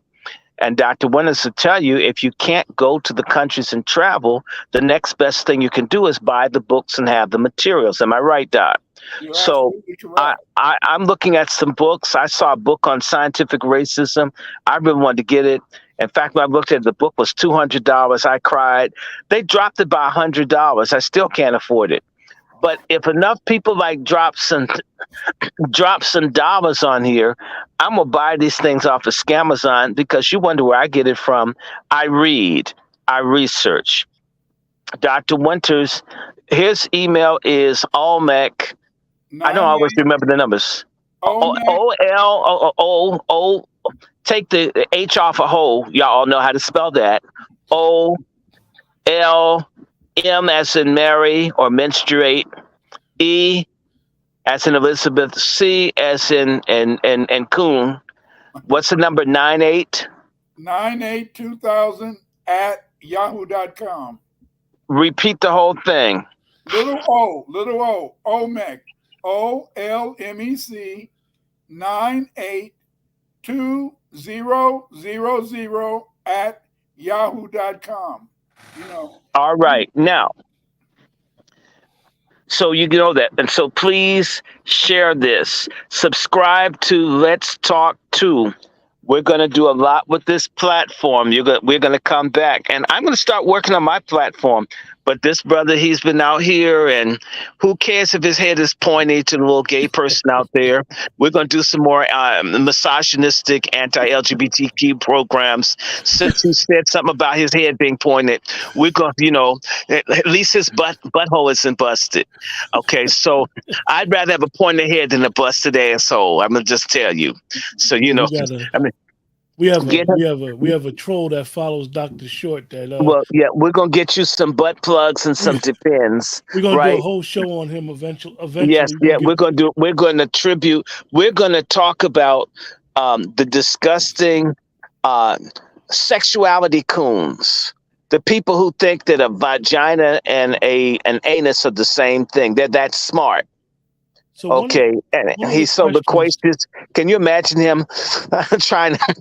I don't even want to hear his voice. You could probably hear the semen on his vocal cords. Anyway, what were you going to say? You're not being funny. I used to teach in county jail, and some of those guys would have they would be happy to have a peer because sometimes they would all the sperm that was in their butt. I'm sorry, it would run out there. You smell. You can smell these people. Yeah, you could. You could smell their ass. I had this conversation with this brother. You can literally smell. That's why a lot of sissies wear a lot of cologne. Anybody wears too much perfume and cologne, maybe their asshole's been busted. That's just, now you know how to come at them. You know what? You couldn't smell my butt if you're in the same room as me. I bet you I could smell his probably before he got to the door of my house. Yeah. So you guys in the chat, I know a bunch of people had asked some questions in reference to how did the Boule destroy Black Power? Oh, good. Both Dr. Winters and Dr. Short gave us a history on Black Power. And the reason why they did that was to show historically Black Power has always been here. People have always revolted. People have always fought for us. And we've always had traitors. And that's where we were going. Now, when we go into the traitor portion you'll know how these great Black warriors' minds, General Tubman and the like, they were always infiltrated. Well, see, W.B. Du Bois has always made it clear that you cannot trust middle-class Black people. He says this in the 1920s.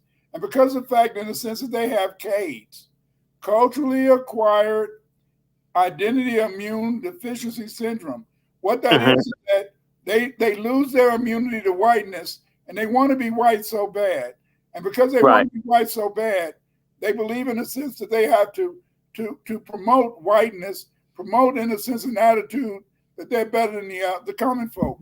Every week I look at Karen Hunter and Greg Carr, and they have I also belong to Canubia and also Narrative, because I think that where'd Dr. Short go? Well, he had him as a teacher, so maybe Dr. Short. But anyway, so if you notice, I like to look at them, but what they teach you is a Boule history. They talk about the Divine Nine. They talk about the history of all these people. See, I'm a grassroots historian. What that means in a sense is that I came from the grassroots. I'll admit, my grandmother, she's a little disappointed that my father, he was very, very light-skinned and gray eyes and all that type of stuff. And so he married my Choctaw mama. And, that's what made me dark, and I'm proud. I was light-skinned when I was little, but the smarter I got, the darker I got. Yaza. But the thing is this, is that you have to understand is that that every Saturday they taught some good history, but the history that they're talking on Saturday is boulay history. It's about the Divine Nine. It's about the preachers. Look at the people they talk about. When they talk about Martin Luther King, they don't just talk about Martin Luther King, they talk about all the preachers that was in his family. Remember, is that the preacher has always been the boulay person who could make you feel that you were degenerate. They can make you feel that you wasn't living up to what? The standards of the white folks, you see. That's why, in a sense, they've always used ministers to be able to be our leaders. And they wanted ministers to be our leaders. We saw it as the fact is that the ministers, because they had a steady income, we felt that they would be good leaders. But the white man saw ministers as good leaders because the fact in the sense is that they knew they wanted whiteness. You got to understand that many black people, they catch CAIDS, culturally acquired immune deficiency syndrome, and they think that they can be saved by getting in a sense of white dick up their pussy or getting between some white thighs. And they think that if they can get between these white thighs, if they can just have sex or just do a blowjob on a white person, that therefore, in a sense, they can find freedom and liberation. And Stephen Smith. That whiteness. Now, so we're going to talk about the boulay. I'm good. I got us to where we can talk about the boulay, because if you're going to talk about Black power, you can literally say that Black power began to happen amongst Black people in modern times. It began to happen in basically between 1959 and 1960. What happened in 1959? You had Robert Williams, people with their guns. It's when and you had a big controversy with the Southern Christian Leadership Conference and the NAACP being against Robert Williams, and the repudiation of Robert Williams talking about armed self-defense that happened in 1959. And of course, Robert Williams had to flee the country because they were trying to kill him in North Carolina in 1959 and fled to Cuba. What happens in 1960? You have your first large-scale urban revolt that's not in your history books. It either happened in 1960 or 61. Where did it happen? I'm glad you asked. It happened here in Washington, D.C., at the All-Star Game, about 2 miles from my house, where Black youth began to beat the shit out of white people at the this D.C. stadium. And so you had mobs of Black youth beating up white folks. This stuff doesn't even happen. And that was the beginning of white people needing to get out of Washington, D.C. Washington, D.C., by the way, by 1960, became the first major United States city to begin to actually have a Black majority. And so this Black on white riot basically was the first place in the country where whites began to really flee the city because of basically Black folks asserting themselves. Not that the suburbs weren't growing with the GI Bill and the Levitt towns and the fact that they were divesting in the cities. In fact, the public policy of the government, which divested from the cities and took money from the cities to create new suburban paradises for white people and entrapping Black veterans and their families in these urban centers where they could not move. And at the same time as whites moved from certain communities and there were homes available, whites tried to keep Blacks from moving. You began to see more Black folks take up weapons to move into areas. We need to remember that there was the case up in Detroit. Forgive me for not remembering the Osian Sweet case in the 1920s, where a Black family moved into a white area. And a Black man, Dr. Sion Sweet, they shot and killed white people that were attacking them in their homes.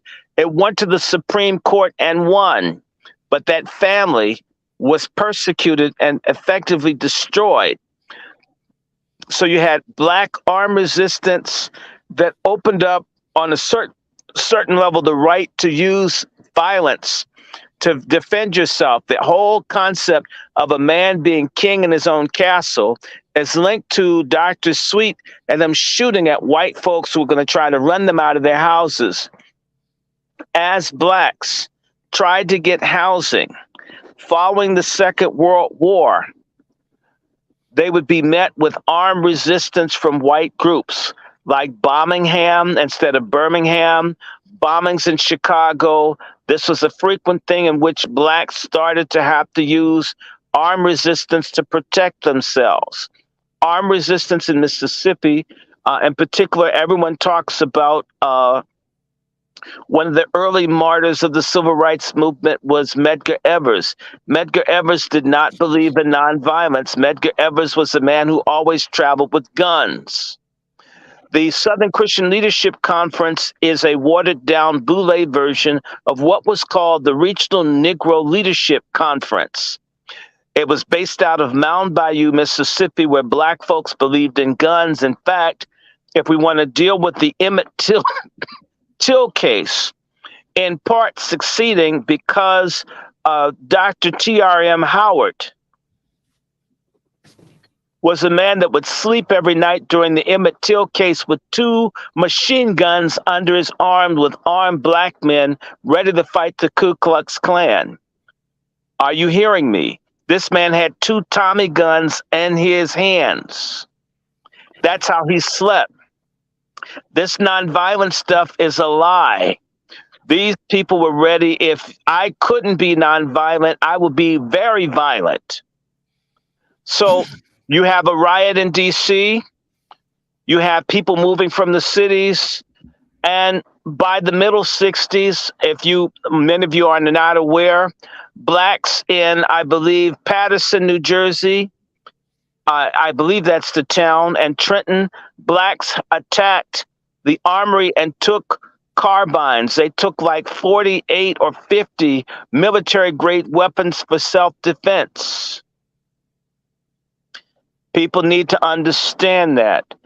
The Black Panthers, which started in Alabama, were in the middle 60s, was copied by another people, a Black Panther Party in Alabama, started by Stokely Carmichael and others in Lowndes County, Alabama, where Black folks had to fight white people.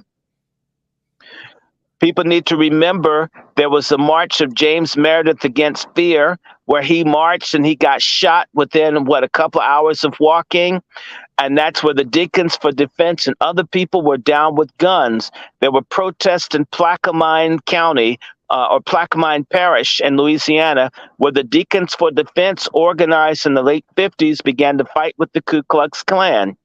The Deacons for Defense provided protection for Black activists in Mississippi and Louisiana. The Black Panthers, which formed in 1966, already had seen other people using, whether it's Robert Williams, whether it's the Deacons for Defense, whether it was other such groups of Black people that weren't going to take the crap. So you get that. The boulay, let me go back. There are 2 types of Black boulay. They're accommodationists that are willing to suck the poop out of white folks' ass, but still don't mind being Black, and the simulationists that want to suck the poop out of white people's asses to become white. They're basically similar. One says, hey, look, I can't be white, but I can be over Black people and hold them down for white people. That will make me important. Those are the accommodationists. The simulationists are, I don't want to be Black, and if I can just get with folk and all my kids marry white, I'll become a white person. The boulay, therefore, the accommodationists never want to stand up to white people. They see all Black people who stand up as the enemy, and the simulationists don't support anything Black. The NAACP is an assimilation organization. The Southern Christian Leadership Conference, initially on face value, is an assimilation group. The Congress of Racial Equality is an assimilation group. the Student Nonviolent Coordinating Committee Initialist and Assimilation Group. All of these people, you've got Teens and Tots, Jack and Jill, you have social clubs and so forth. These people are only for the Black elite and are against the aspirations of most Black people. Once you recognize this, they always do things to block Black folks. Let me be clear. Martin Luther King, when he was arrested, give you an example of what happens with the boulay.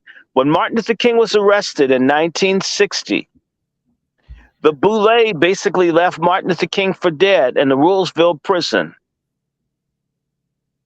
It was the Kennedy brothers that had to get his ass out. Dr. King was going to die. Most people don't understand that Martin Luther King never led any marches in Atlanta because he was seen as Black and ugly. And the leader that they wanted was Julian Bond, who's light-skinned with wavy hair. This color thing is also a part of it. So it's color, caste, and you've got these families, blue vein societies, and every major Black community in the country, even blue vein churches like the Colored Methodist Episcopal Church is a church that let you know they were colored and didn't want certain sorts of Black people going to their church. Even the certain AME churches, certain Black denominations did not want dark-skinned Black people in. Sometimes color is a factor. Your HBCUs were created. In many instances, Howard University and others were created for the lighter-skinned children of white men who would be the rulers of Black folks. They would be the upgrade from the house niggas. Not everybody fits that category, but many do. So the boulay, of course, these people that join the secret societies, the Greek letter groups, and often there's an overlap between professional groups like the National Medical Association, which is full of Omega Psi Phi, who also oversaw the Tuskegee experiment. It is Black people that oversaw the mass killing of Blacks with syphilis. It is a lie that it's just white people. It's done out of Tuskegee University Hospital. Black people did this in partnership with the United States Public Health Office. Let's answer some questions because whichever way you want to go with this, we can do it. All right, you guys. Like I said in the chat, make sure you answer. We got both doctors here. Whew, a wealth of knowledge here. I'll start putting these questions up. Both of them can answer, or either one of you guys can answer if it's possible. Read the question for me. How are we going to hold Big Mama accountable when the DNC, Boule Church, and others empower them? Tolerance lives matters. How are we going to hold Big Mama? Who's Big Mama? Is you talking about pork chop feminism, Oprah? Who? I don't know exactly what do you mean by who's Big. Okay, I don't know who the hell that is. I don't know what to tell them.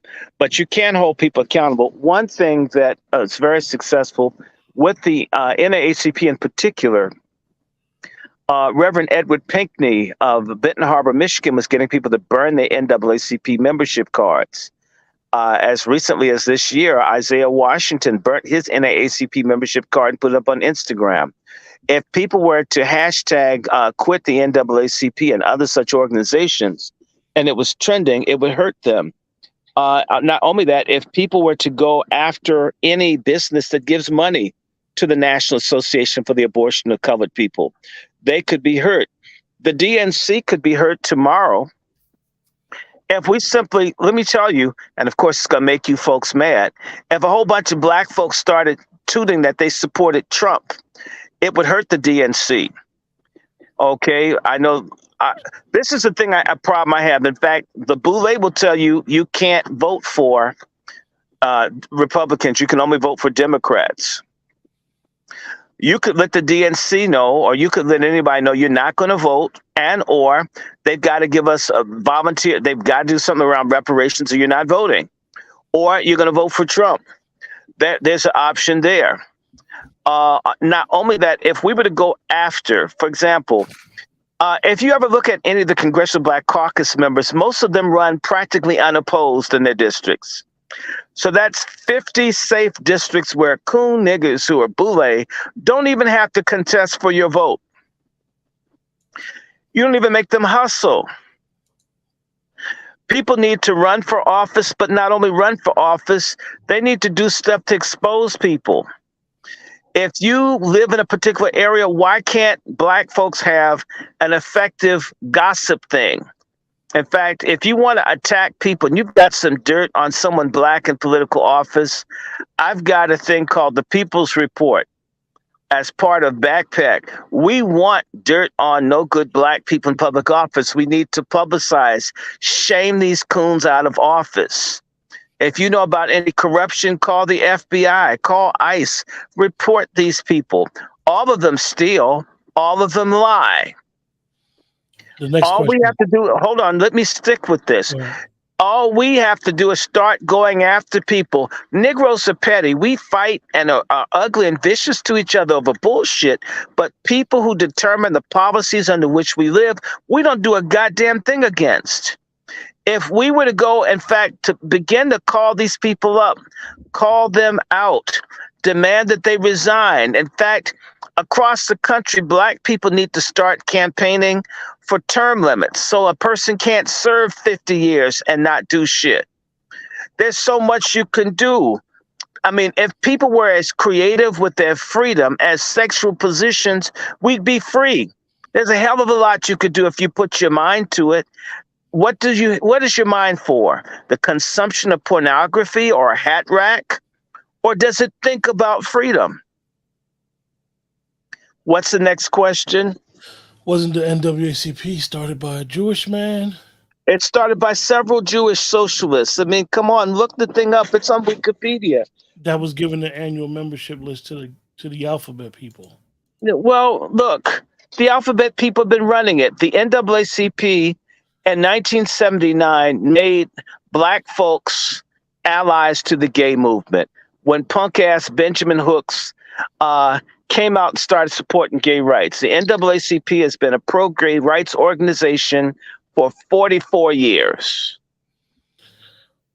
Hold on, Dr. Short, another question.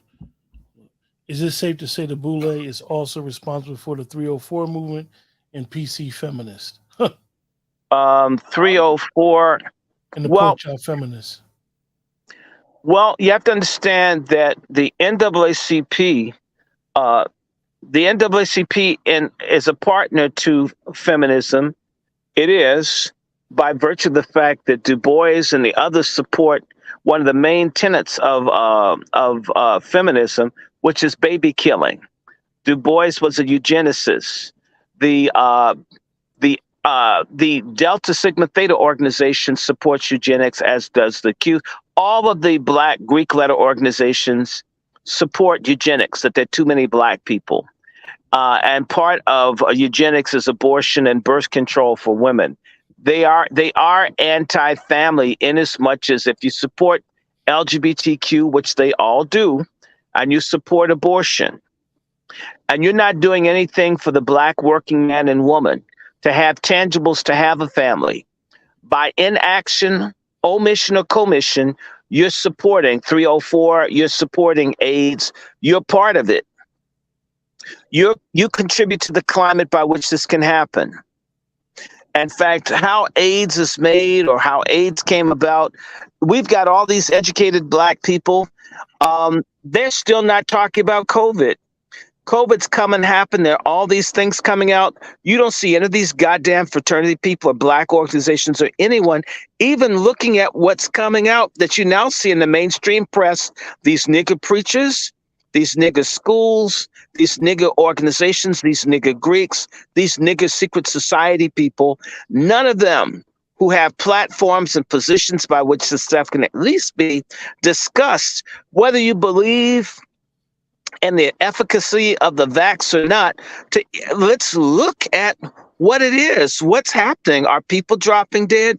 Other people talking about it. It's everywhere but among our people. You know why?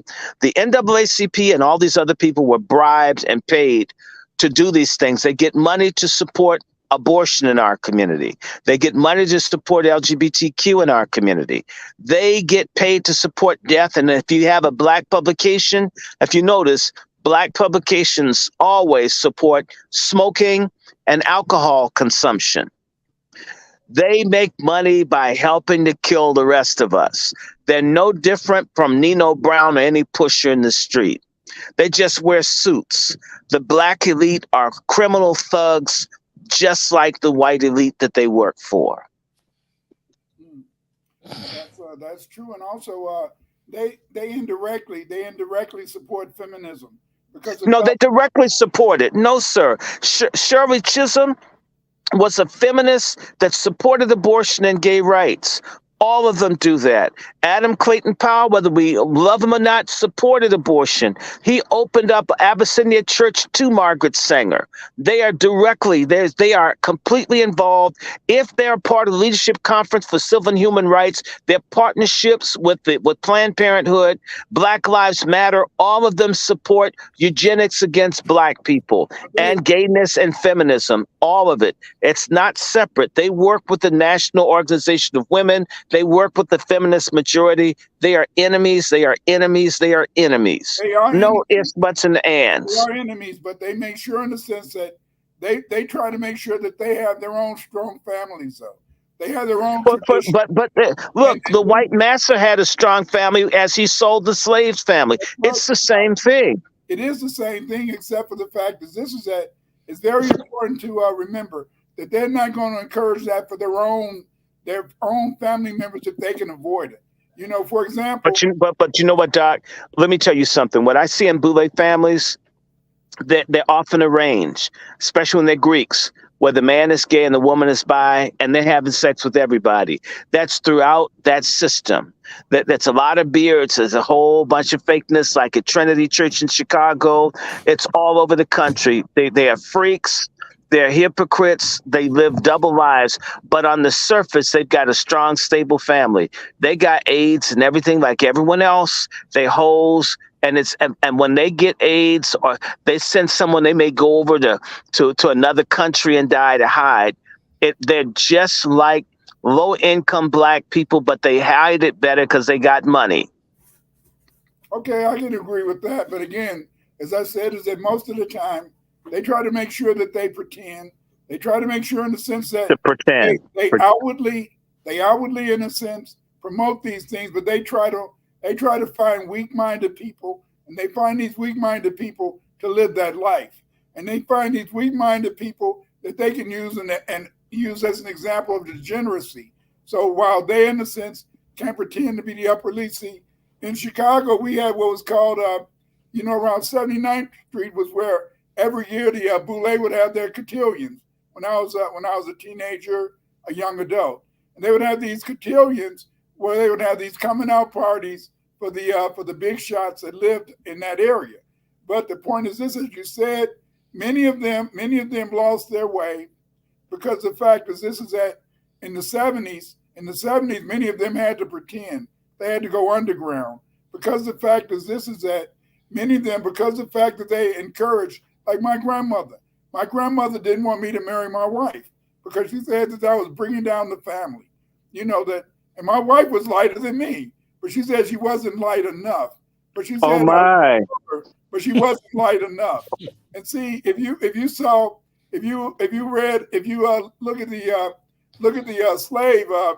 slave journals about the Winters family, they're all mulattoes. They're all really super light-skinned mulattoes. And see, my father, he married down. He married that Choctaw woman, and that was in a sense how they felt in the sense that we became the dark side of the family. But the nigger lover side. Yeah, the nigger lover side. No, that happened in our family too. It's sold out. You need to leave that Black pussy alone. That's right. It's no good for you. What's wrong with you? But the beauty of it is that somehow I became a grassroots historian. And that's what makes Dr. Short such a wonderful exponent of our society, our history, our political sciences, is that he's on the grassroots. In other words, in a sense, is that even though he knows how to interact and pretend with the Boule make the boulay feel good. He No, always I don't want to make them feel good. All right, get out of Hate, here. You have to get in hate there and me. spy for us. You got to spy for us. You got to Hate get me me. out. Hate me. I don't want them. And they don't even eat the kind of shit, they be eating that strange cheese and wanting to listen to string quartets. I want to hear some damn Motown. Put on the Levi Stubbs, Salute the Vandross. Damn. One question was, is there a particular boule who helped kill MLK and Malcolm? Oh, well, absolutely for Dr. King, it's Jesse Jackson. But it wasn't just Jesse Jackson. I made a reference to a book, Race, Rebellion, and Reform by Manning Marable, the former professor at Columbia who's no longer with us. All the black organizations, literally a year to the day before Martin Luther King was killed, circulated a letter denouncing Martin Luther King for coming out against the Vietnam War. They basically said, hey, we not with that nigga. White man, do what you want to him. We don't know King.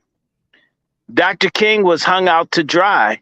If you listen to The Eyes on the Prize, Martin Luther King makes the statement, if you want to get along with the administration, they can get along with the administration, but Martin Luther King is making a reference to all the black people that ran to Johnson to say they disagreed with Dr. King. Yeah. And see, Dr. King would say, what did he say? This country is the world's greatest purveyor of violence, right? And he said, what has happened is the war on poverty is like a demonic suction tube that is sucked all. I mean, Dr. King basically trashes Johnson as a fraud. But those niggas that were getting the affirmative action crumbs in the 60s turned on King. Yeah. Those same blacks in the 60s. Let me just give you something. Let me tell you something. A real conversation I had in this house with Malcolm X's grandson. When Malcolm X's grandson was in prison, Jesse Jackson put it out in the media that he was going to go to visit Malcolm X's grandson in prison. Jesse got all this media attention. He went and shook his hand and pushed him away. That's what he did for Matula Shakur just died. Matula Shakur was in jail 36 years. You will never hear Jesse Jackass, when he was healthy and not sick like he is now, do anything for black political prisoners when he was the most prominent, most noticed black leader in this country. Right. Why the hell not? In the latest biography of MLK, they mentioned the fact that Alex Haley lied. Alex Haley lied about Malcolm. You mean on Malcolm X? Yeah, on Malcolm X. Yeah, well, Alex Haley was in naval intelligence. Yeah. He's Dick Gregory told me about how Alex Haley was a spy, and so he's letting people know his movements. He was letting folks know how vulnerable Malcolm X was, letting people know that Malcolm X was suffering. Yeah. So Alex Haley is Boule, and it's not just him. So that's Malcolm. But look, I'm going to say this, and I'm going to make a lot of people mad. I don't care. There are people who are Masonic, which is also part of the Boule, who are also in what? The Nation of Islam. And they did not orchestrate the whole thing around Malcolm being killed, but they were certainly part of it. And the trigger persons definitely were in the Nation of Islam. Yeah, but if you notice, remember in that latest documentary, it came out that just about everybody in New Jersey knew who had killed Malcolm X. Everybody knew. Hopefully, in the very near future, I'm going to have someone whose father was in that documentary, and They know the history of it. I'm from that area, and it's an open secret. No, Yeah. but not the other people, but Cathcart. I went to school with the dude's son. These people, there is a relationship between the leadership of the Nation of Islam and the right wing whites. This is just a fact. It can't be ducked. I know folk are getting their feelings. I guess I'm gonna get death threats from people in the nation. I didn't do anything. I didn't make them take money from Bunker Hunt, but they did. Bunker Hunt's a white supremacist. They didn't like Malcolm. Malcolm being gotten rid of served a lot of people. The CIA wanted him dead. The FBI wanted him dead. Practically everyone wanted Malcolm dead. They infiltrated. So there were boulay people within the Nation of Islam. I'm not saying that they were dedicated Muslims. I'm saying that infiltrators that were boulay that got in the Nation of Islam, like the one who, I forget the guy's name. Ben Who, Chavis. no, I'm talking about the national spokesperson for the Nation of Islam. The guy, Ben Ali, or whichever, I forget, John Ali, I think is his name. These guys all are boulay types, and they're honored. And so, hey, what can I say? So Malcolm, it's a boulay hit. It's questioned that whether Booker T. Washington was taken out. The boulay hated him. The boulay did nothing to protect people. In fact, Black October, a group of black radicals that were fighting drug dealers in Baltimore. The mafia got together with the black elite, the FBI, and others to kill off black radicals. The black elite, the boulay, kicked Martin Luther King out of the Baptist church he was in. These people are there. These Greek letter, Secret Society, Eastern Star, all these people together work almost as a unit to eliminate people who will help the black community. This is why COINTELCOUNTERPRO says we don't want the rise of a black messiah. And they know who they can go to. There's a boulay Negro named Samuel Pierce. Remember Sam Pierce was Secretary of HUD, Dr. Winters? Sam Pierce was supposed to be the person that J. Edgar Hoover wanted to be leader of black people. They literally had people that they wanted in place. Obama's boulay. Obama had something to do with Gaddafi getting killed, even though he's not over here.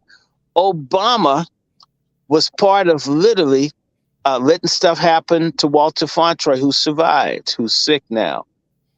You know, Obama in Chicago, Obama wasn't really a community organizer. No, Obama didn't do. The only thing he organized was orgies in that bathhouse. That's what he organized. And I'm sick and tired of people acting like a man that goes to bathhouses, that everything's on the up and up. Okay. I'm just sick and tired of it. I'm sick and tired. All you coons that voted for Obama, God's gonna ask you why you voted for him. Not that I would say vote for McCain. You could have voted for Cynthia McKinney. At least if you're gonna vote crazy, vote all the way out there. I voted for McKinney. I'm most proud of voting for McKinney and not voting for Obama. Let me just say this to you, that when you start looking around, the boulay destroyed Adam Clayton Powell. They used John Conyers to destroy Adam Clayton Powell in the Congress. Sure they did. Yes, they did. They used John Conyers. They used another boulay person. They got rid of Mickey Leland. He died mysteriously in a plane crash in Africa. The real, true person that cared about Africa, they died. They get rid of people. The boulay wants Bill Cosby destroyed. This is what's happening. They're doing a lot of stuff. I'm not saying that Bill Cosby didn't hit up some of those ugly old horses, but, somebody was going to do it. And Quaaludes, if you taking a sex drug and you don't expect sex too, you kind of stupid. Imagine going to an orgy and coming out feeling like you were sexually harassed. Yeah, I didn't know he was going to touch me. I went to orgy. I only wanted A, B, and C. I didn't want Z to hit this, but you're at an orgy. How dare you? You can't be choosy at an orgy, idiot. But see, those women, hoes. Well, they were hoes, but they wanted something, you know. I just And had they got it. I just had They a got it. I had, they did. I just had a couple of penny ante jobs. You don't know how them hoes was. When I went to university, I went to the University of Illinois. My first day there, man, I was walking through the cornfield. White people fucking all over the place. I lived in Illinois residence hall. When you went to the rec room where the TV was, it'd be white people up under a blanket right there fucking in front of your face. In front, you can't even look at TV for people fucking around you. My advisor, this brother, he caught some super he caught some super STDs, he caught some diseases that I never heard of from screwing those white women. And like I said, during that time in the 70s, it was all about sex, all about everybody screwing. It was terrible. Just like now, you saw Kiki wearing that see-through dress. When back in the 70s, black women were wearing those see-through dresses, but they didn't have no panties on, no nothing. See, all this wretchedness, this is not new. That's why, in a sense, to destroy us, the white man brought crack. You know, he wanted us to hate the word black because he wanted, in a sense, to control us and dominate us. And he wanted to dominate us through what? Through drugs and sex. You see, that's why you can see some of these old dames today, and you can see them driving around in some fine cars, and they got XXX. They got 3 X's on their license plates. And they be old as hell, but they tell you they were in the 70s and 80s. But like I'm trying to tell you is that black power has always been our tradition. But And black power was always against all that filthiness. That's right. Black power always wanted conduct, proper behavior. It wasn't anti-sex, but it was against promiscuity. It was against abortion. It was against black men being sissified. In fact, one of my favorite stories my auntie told me is that the Black Panthers thought that John Lewis was gay, so they kicked his ass. So we coming up on close to almost 2.5 hours, you guys. Oh, well, we have to do a part 2 if you want. Absolutely. Dr. Winters, Dr. Short, has been a pleasure. I need a final thought from Dr. Winters first. Okay, my final statement is this: is that stay strong, stay healthy. You people who gave me, who sent me cash apps tonight, thank you very much. I'm going to use that money to help buy books, and also I want you to join my Patreon. The slides that I did now, they're going to be published in my Patreon. So join my Patreon. You know, it's only $5 a month. Also, send Dr. Short some money. He needs money to buy these books. He's got organizations going, and this brother is for real. This brother for real. He don't mince any words. He tells it like it is. Support Dr. Randy Short. Last time we did a show with Afro Elite, and you guys sent me more money than Dr. Short. Don't do that this time. Even though I like the competition, but help get that cash app. Get it going. Don't send no $3. Send $10, $20, $30. He'll thank you for this. And I like you guys. My books, you can find all of my books on Amazon.com. And again, my best customer is Dr. Short. He did buy all my books, and I'm going to send him the new books I write for free. Oh my God! Wow! Thank you, Elder. Yes, wow. Sir. Okay, look, I want to tell everybody, support this channel. Let's Talk Too. That's right. This is going to be one of these places I hang out if Quentin doesn't mind, as I work on my other channels, because they always keep taking my ass off. I have to sort of cyber couch surf, so I can't get evicted. So I'm couch surfing here. This channel had 4 people when he kicked it off about 2 weeks ago. We're headed towards 400. We need 1,000 people. This needs to be a viable channel. I want to let y'all know that I have a group called Backpack, Black American Constitutional Political Action Committee. As soon as we're through with some housekeeping stuff in Georgia, you're going to start to hear about us. I've got a GoFundMe. I don't know if that's in anywhere, if you can share that with them. but bless us there. We're working. I want to let you know the mass shooting in Philadelphia, not far from where you're from, my brother. We're going to be involved in that. There's some stuff coming. You'll see it. Hang in there. I want everybody to know that the Black American Constitutional Political Action Committee is going to be fighting against boulay corruption. There's a boulay person that has been stealing, ripping off Black children. We're going to bust their ass. There's another project in development. We're going to bust corruption of the boulay here in D.C. You'll see it. And when you see Negroes with minks and pearls on crying, know that I visited them. I don't want to go to little fake. I grew up around fake Negroes at their little cocktail parties. I hate them. Okay, I can sit home and listen to the Supremes, the Temptations, and some good old black jazz and not be bothered. They're fake. I'd rather be around my fruit trees and Selfish and my good friends.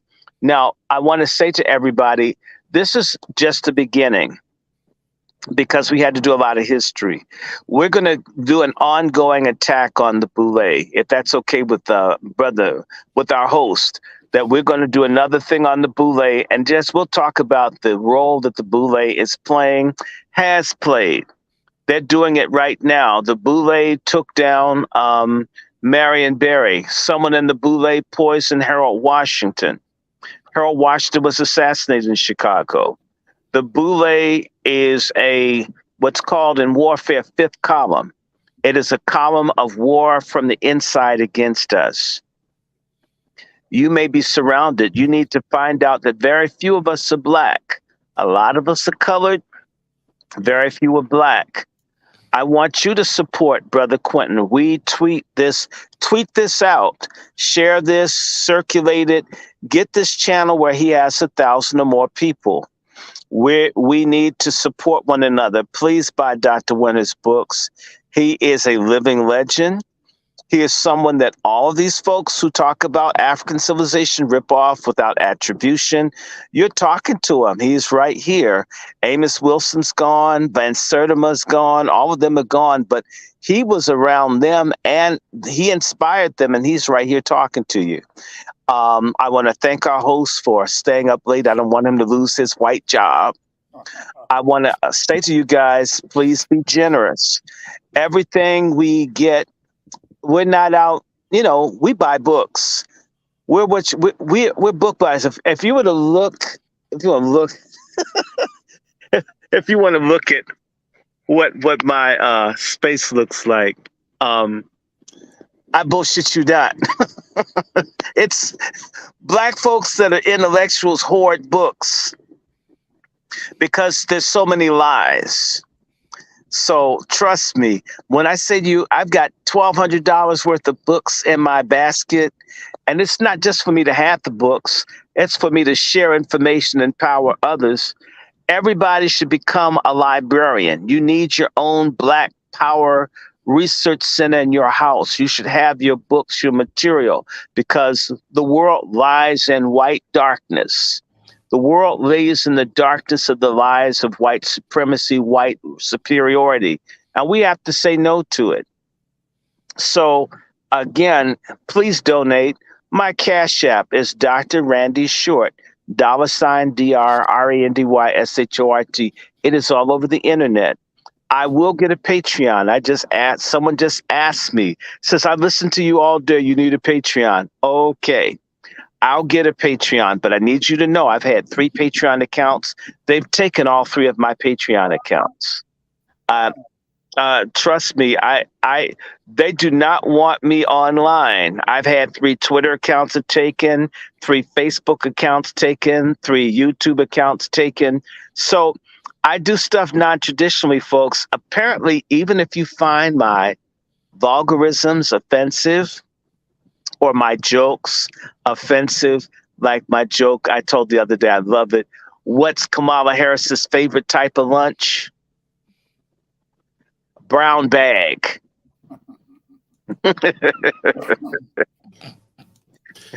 I know it gets on people's nerves, but we have to be funny.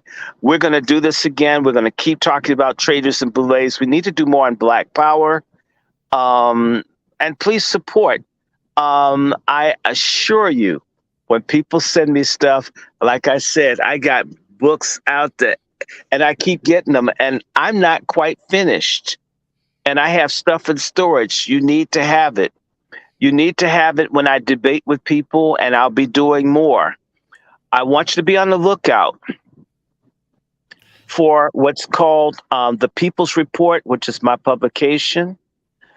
There's a thing called the Brother Fucker Diaries. Yes, I'm going to do that. The Peter Pan Black Man. There's going to be a bunch of podcasts and things rolling. It's coming. If it's coming again, one more time, support this channel. Like this, liked it, like you're having sex that your parents didn't want you to have. Not that I encouraged you, because I believe in God, and that's the one thing I'm going to leave you with. Black folks need God and each other. That's the one thing they don't want you to have, is unity with yourself, your people, and your creator. If they can break those connections, then you're nothing but a slave, a space-age slave, without God and the righteous Black people. Let me be silent. I don't want this dude to lose his white job. You guys in the chat, appreciate you guys for joining us tonight. I know it's kind of late if you're definitely on the East Coast.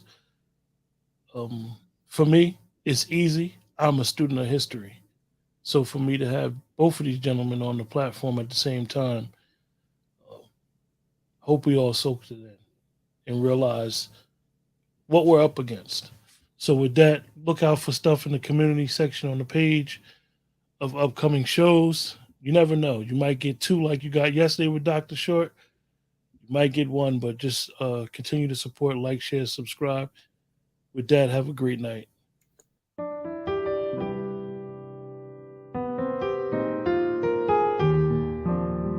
White.